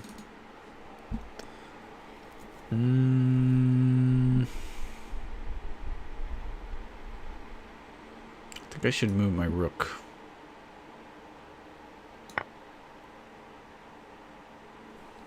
Oh my god. I'm playing terrible. Whiskey and chess, not necessarily the best companions. I mean, Simon Williams does it okay, so why can't I do it?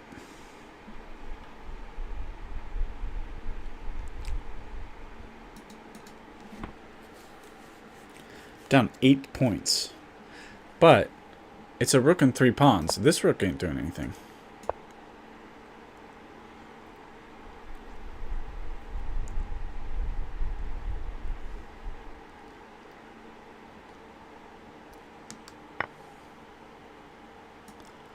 I gave check. Yes, always give check.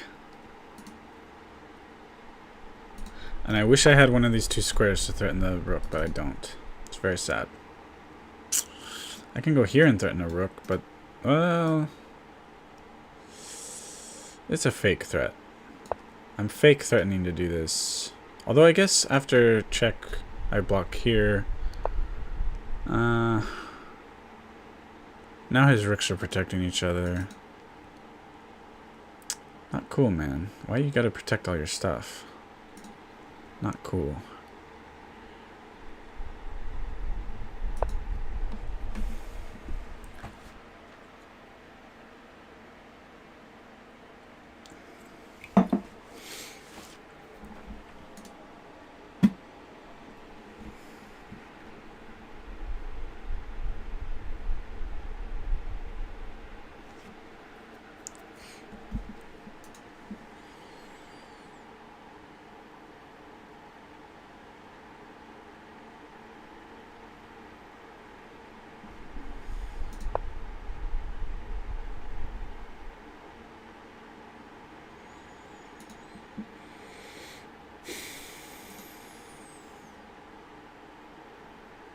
I'll resign. It's enough of that. Although, let's figure out.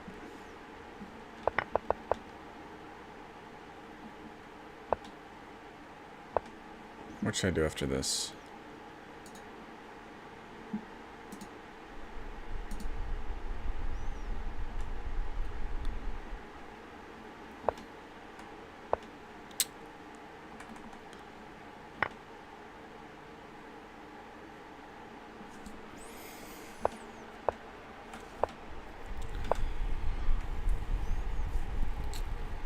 Seems reasonable to me. C6.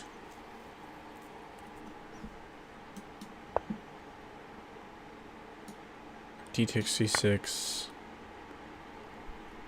Knight takes C6.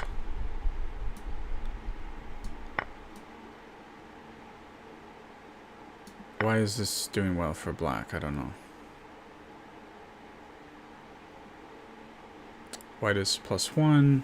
These pawns are redonkulous. I guess development is very straightforward for black. Could be interesting.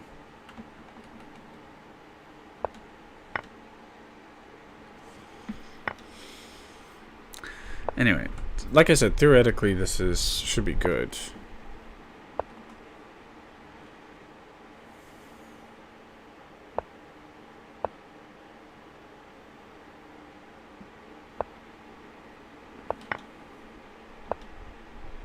Yeah, -2.4.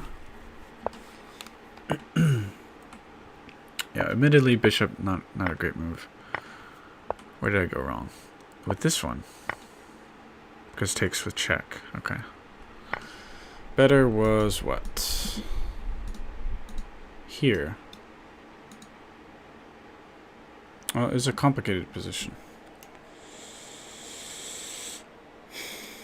Rather complicated position.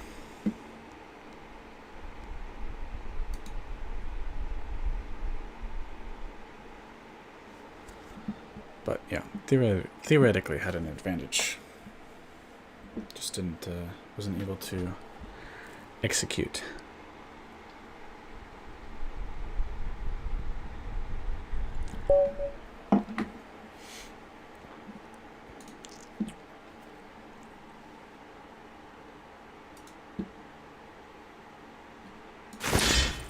Do a berserk, so I have half the time. But I get more points if I win towards the tournament. So actually these tournaments are great because sometimes really strong players berserk against you, and it's actually, I think, a really good learning opportunity to play against a much better opponent where they have half the time that they normally would have. You get to kind of see more mistakes from them. Sort of, I don't know, it's interesting.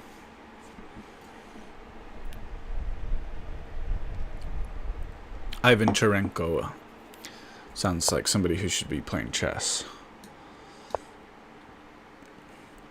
So this is kind of the main idea of the King's Gambit, that we have very straightforward development for white, even if we're down a pawn. So I think it's okay. I mean, I'm threatening to take here. I think maybe they should play this. I'm not sure. Well, no, I just take, so. My guess is this variation where we bring out the 4 knights. I've seen this before. My guess is that this is better for white.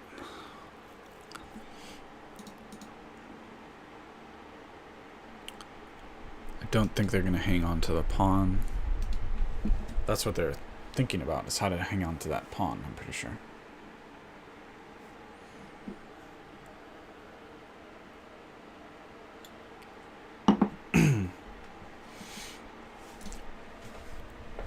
We'll see after the game what the database on the computer says about this position, because I've seen it before. It's pretty natural. We just develop our knights when we get there.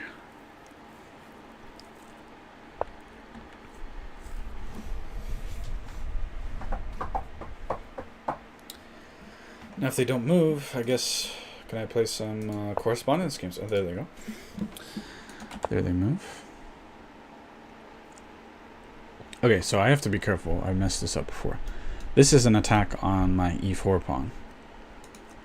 So actually, I should probably be thinking of this move. So I'm going to play this. Very common pattern. Well, maybe not very, very common, but common enough. And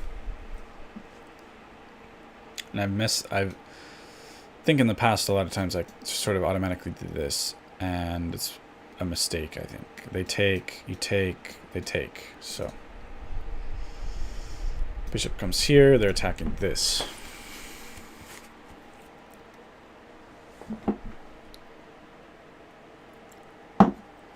So, correspondence.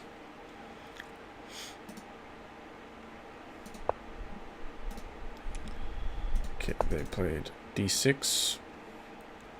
I could probably just take this.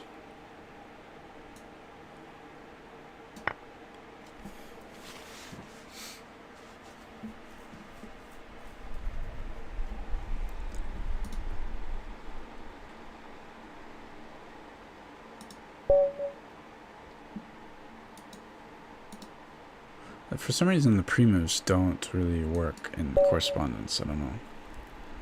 Seems that way anyway.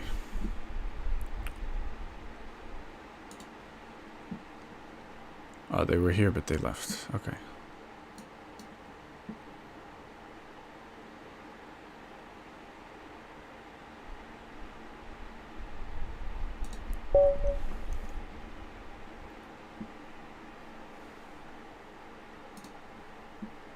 Actually, do I have I have correspondence games. I've been neglecting. Oh, look at that. I lose all of them right away. It's very sad. I lost a bunch of games on time. Just neglecting my correspondence games.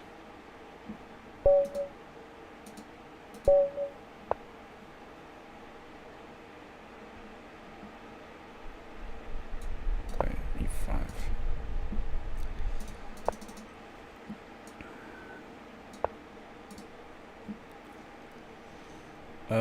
Would I? Oh. What am I doing here? I don't play like that normally. I never play like that normally. I don't know why I played that way.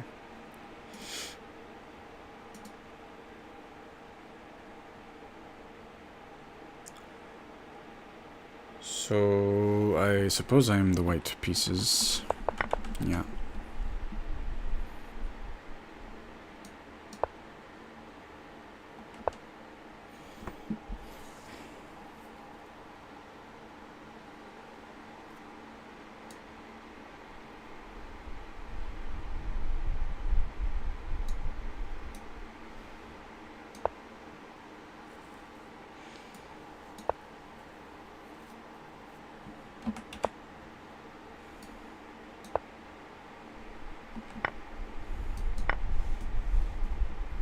Max Power Pizza.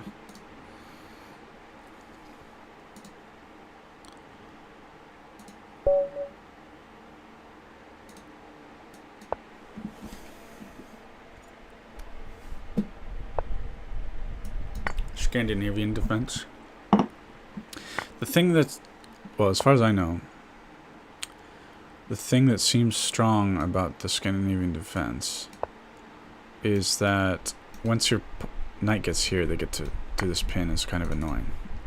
Other than that, and I've been playing against it, I've been doing this setup where we end up in something that looks like a normal queen's pawn opening, which I don't know, I feel like maybe they're not. It's been doing well, so I feel like it's not what they're used to with the Scandinavian, so that's what I've been trying to do. It looks like I screwed up, as I have been doing lately. Yeah, so this is hopefully maybe not what a Scandinavian player is used to.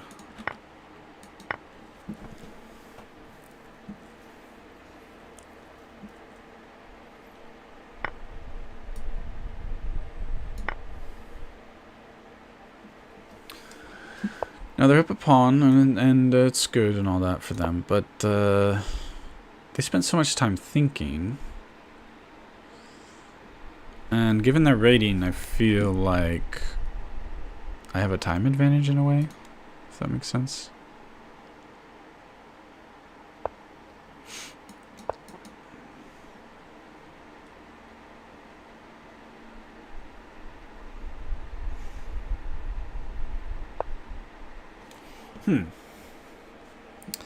Interesting. Interesting and probably pretty good.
Unexpected.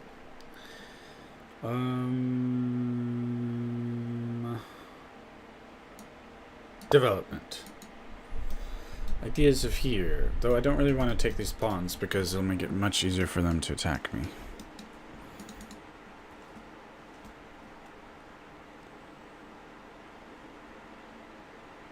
But they're going to need more than just this to checkmate my king. And it's going to take some time for them. So, it seems like I have time to start attacking them. Seems that way. So I will do this for them.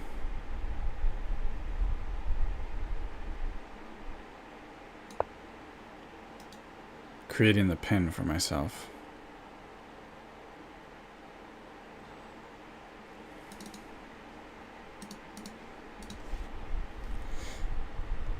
So we're almost even in time.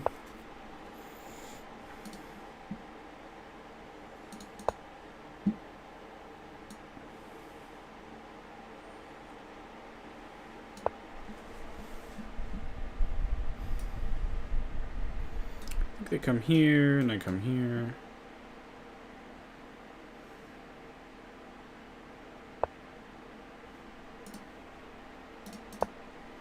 Okay, they're starting to attack that way. That's good. Good for them. Now, they can do this with tempo. Gotta be a little careful. I can come here, but it's easily stopped, and then my queen might be ill-equipped to come and defend on the king's side. Their ideas here, after they deal with this here, that would be terrible, because my queen would be attacked. I mean, I can take the pawn, but that's probably not good. It's a little tough. I don't know. I gotta move.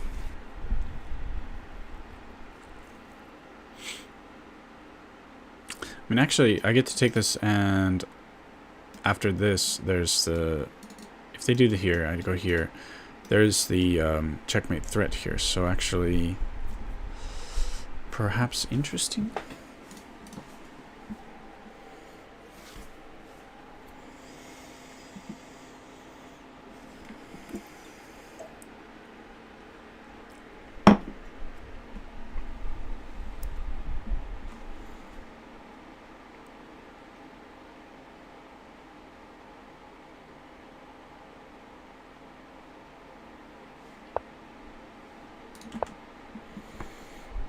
Oh, well, it's not exactly a checkmate threat, but I kind of was thinking it was.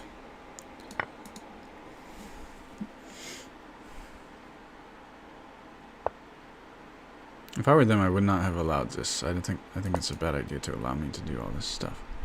Enormous counterplay. Their rooks are not developed. They've blocked in their bishop, which was actually protecting some of these squares. But do I have time to deal the death blow? Probably not. We'll see. At this point, I can maybe take.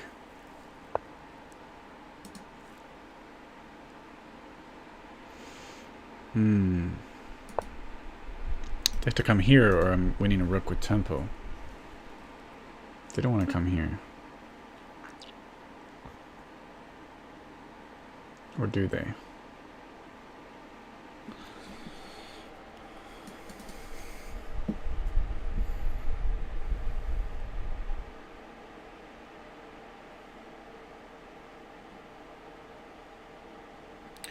If they come here, maybe...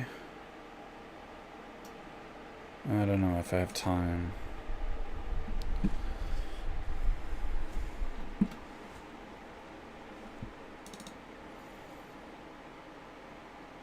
I mean, they have to do this, right? So they need to do it quickly. We move here, that's not going to be better. Okay.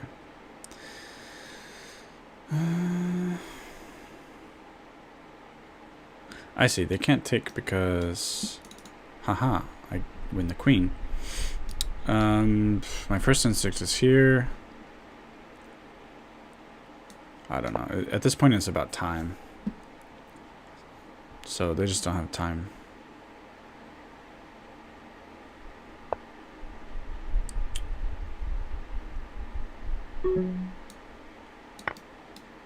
But after it takes, it's protecting. Nice.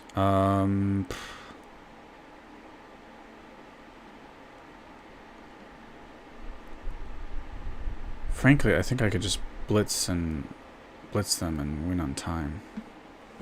But I'm not sure if it's a good idea. It's actually really dangerous, huh?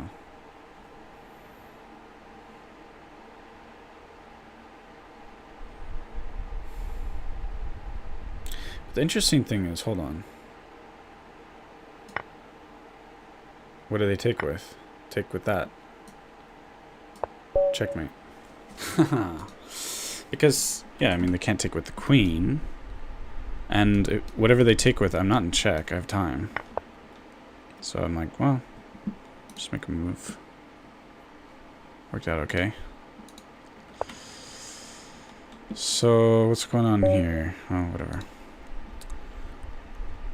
Let's play the funky line. I really like this. Pre-move this. Now, taking pretty much any other move is really bad, apparently. I think. I don't know about that move. But taking here is supposed to be really bad. Now...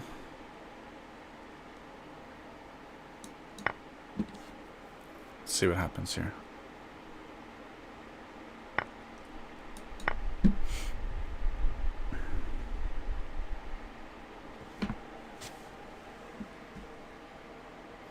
Actually, maybe I was supposed to go this way. Not sure. Probably, huh? I think that's one of the difficult things about this opening for white here. And these lines. This is really tough to deal with.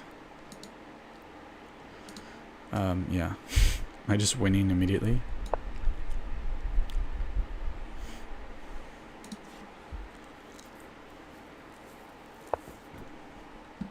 That's definitely how white wanted to start the opening right there. This is exactly what they planned.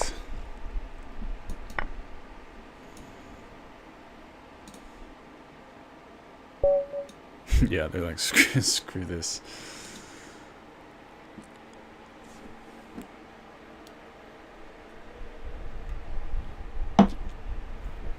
Tricky little line. So I like that.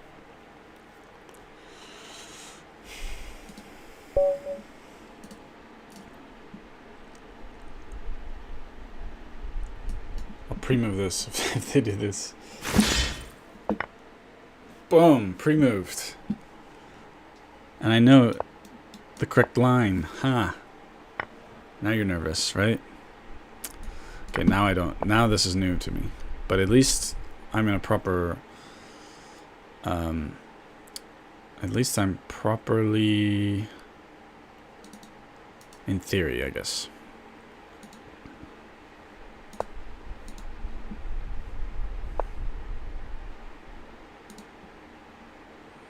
I was hoping to castle. Dang it.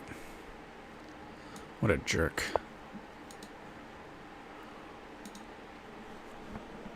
So I'm up a pawn. Oh. That's not good for black. That can't be good. That's not what you want.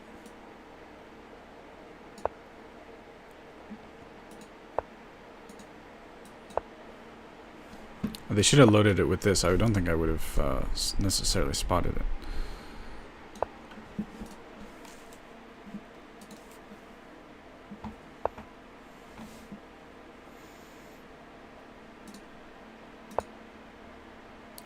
Trying to play all fancy schmancy with me.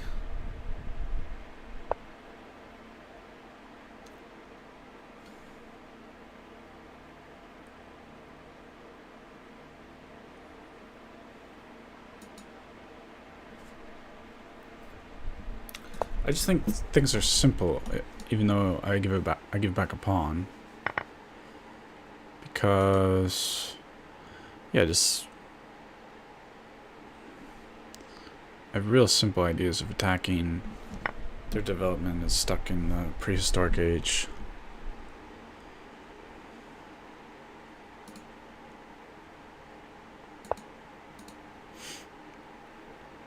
I almost did this, but I think it runs into trouble.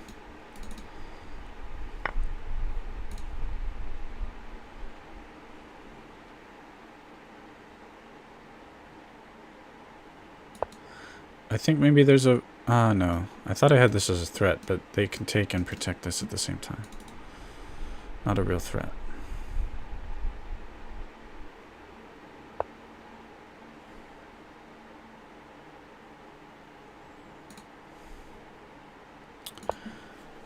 But this has got to be good for white, I think.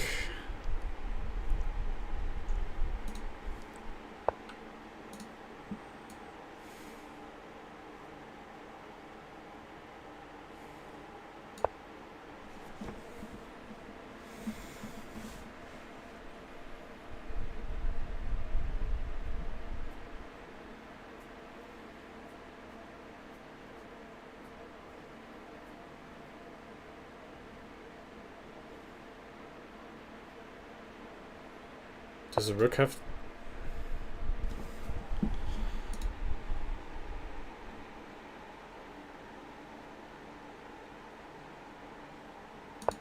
Probably gonna outplay me just because they're stronger player. We got a good game of chess going on.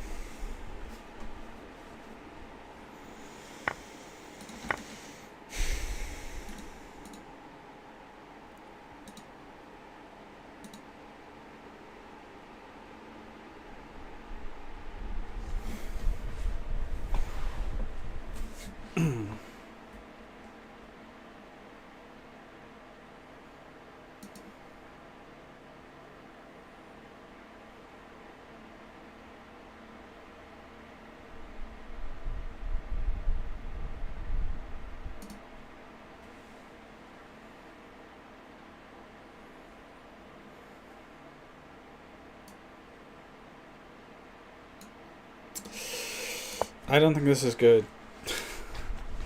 I think they have a tactic. Takes. Well...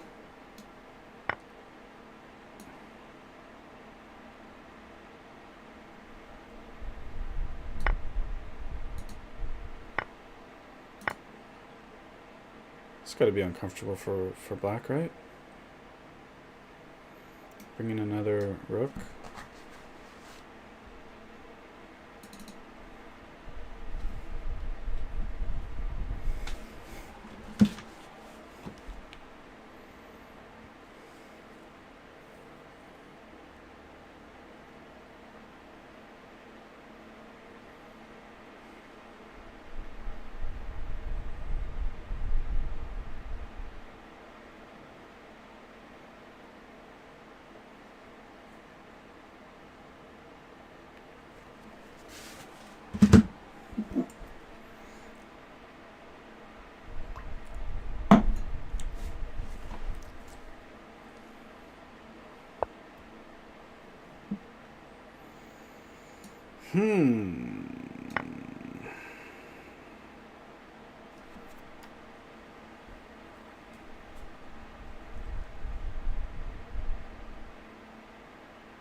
This is actually weird.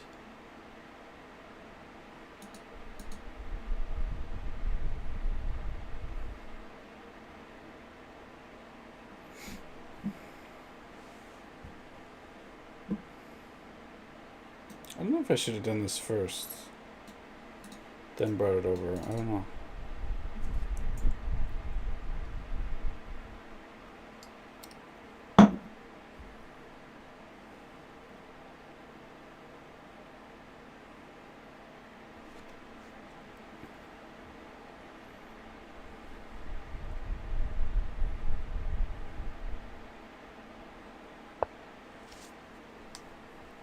Yeah, it's actually weird. It's forced. I guess I'm up material if I take. I have to take, don't I?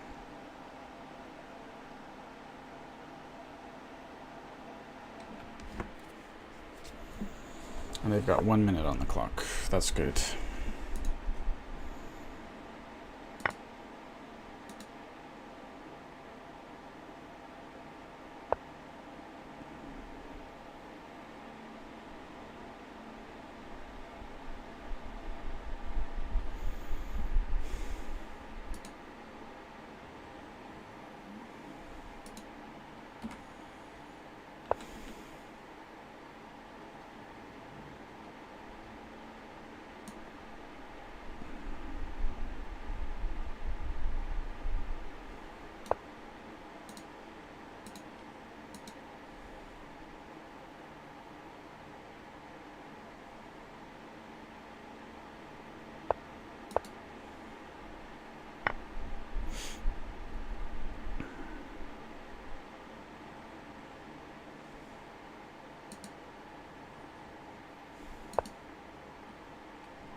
I think I just want to have this diagonal and maybe put this here. Stop being shenanigans.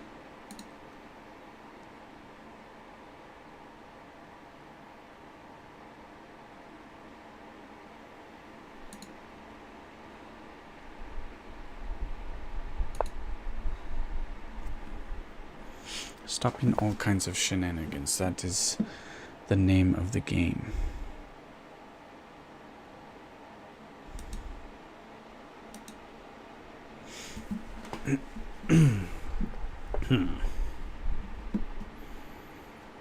This is protected, but unfortunately this is not. Do I dare go this way?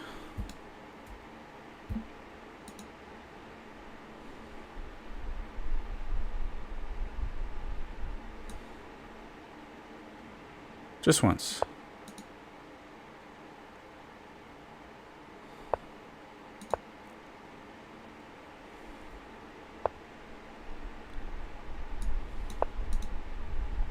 Shoot, I go back once and it's a draw.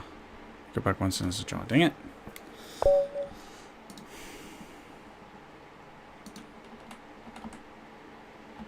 It was a draw.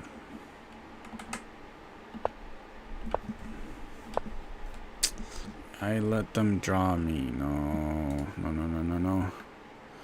No, no, no, no, no.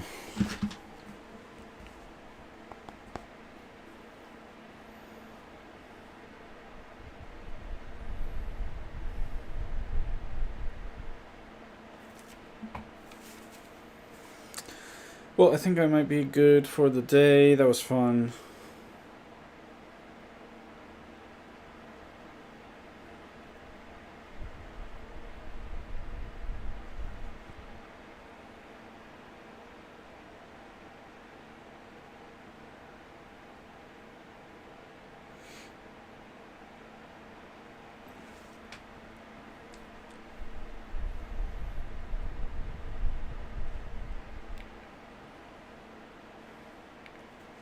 That was very fun. But, I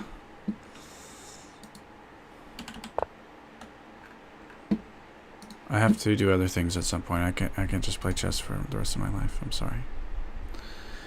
Thank you to anyone who was chilling, lurking, all that good stuff helps me out. Leaving likes on the things helps me. Thank you to the new subscribers and all that. And I hope you have a good day. Bye bye.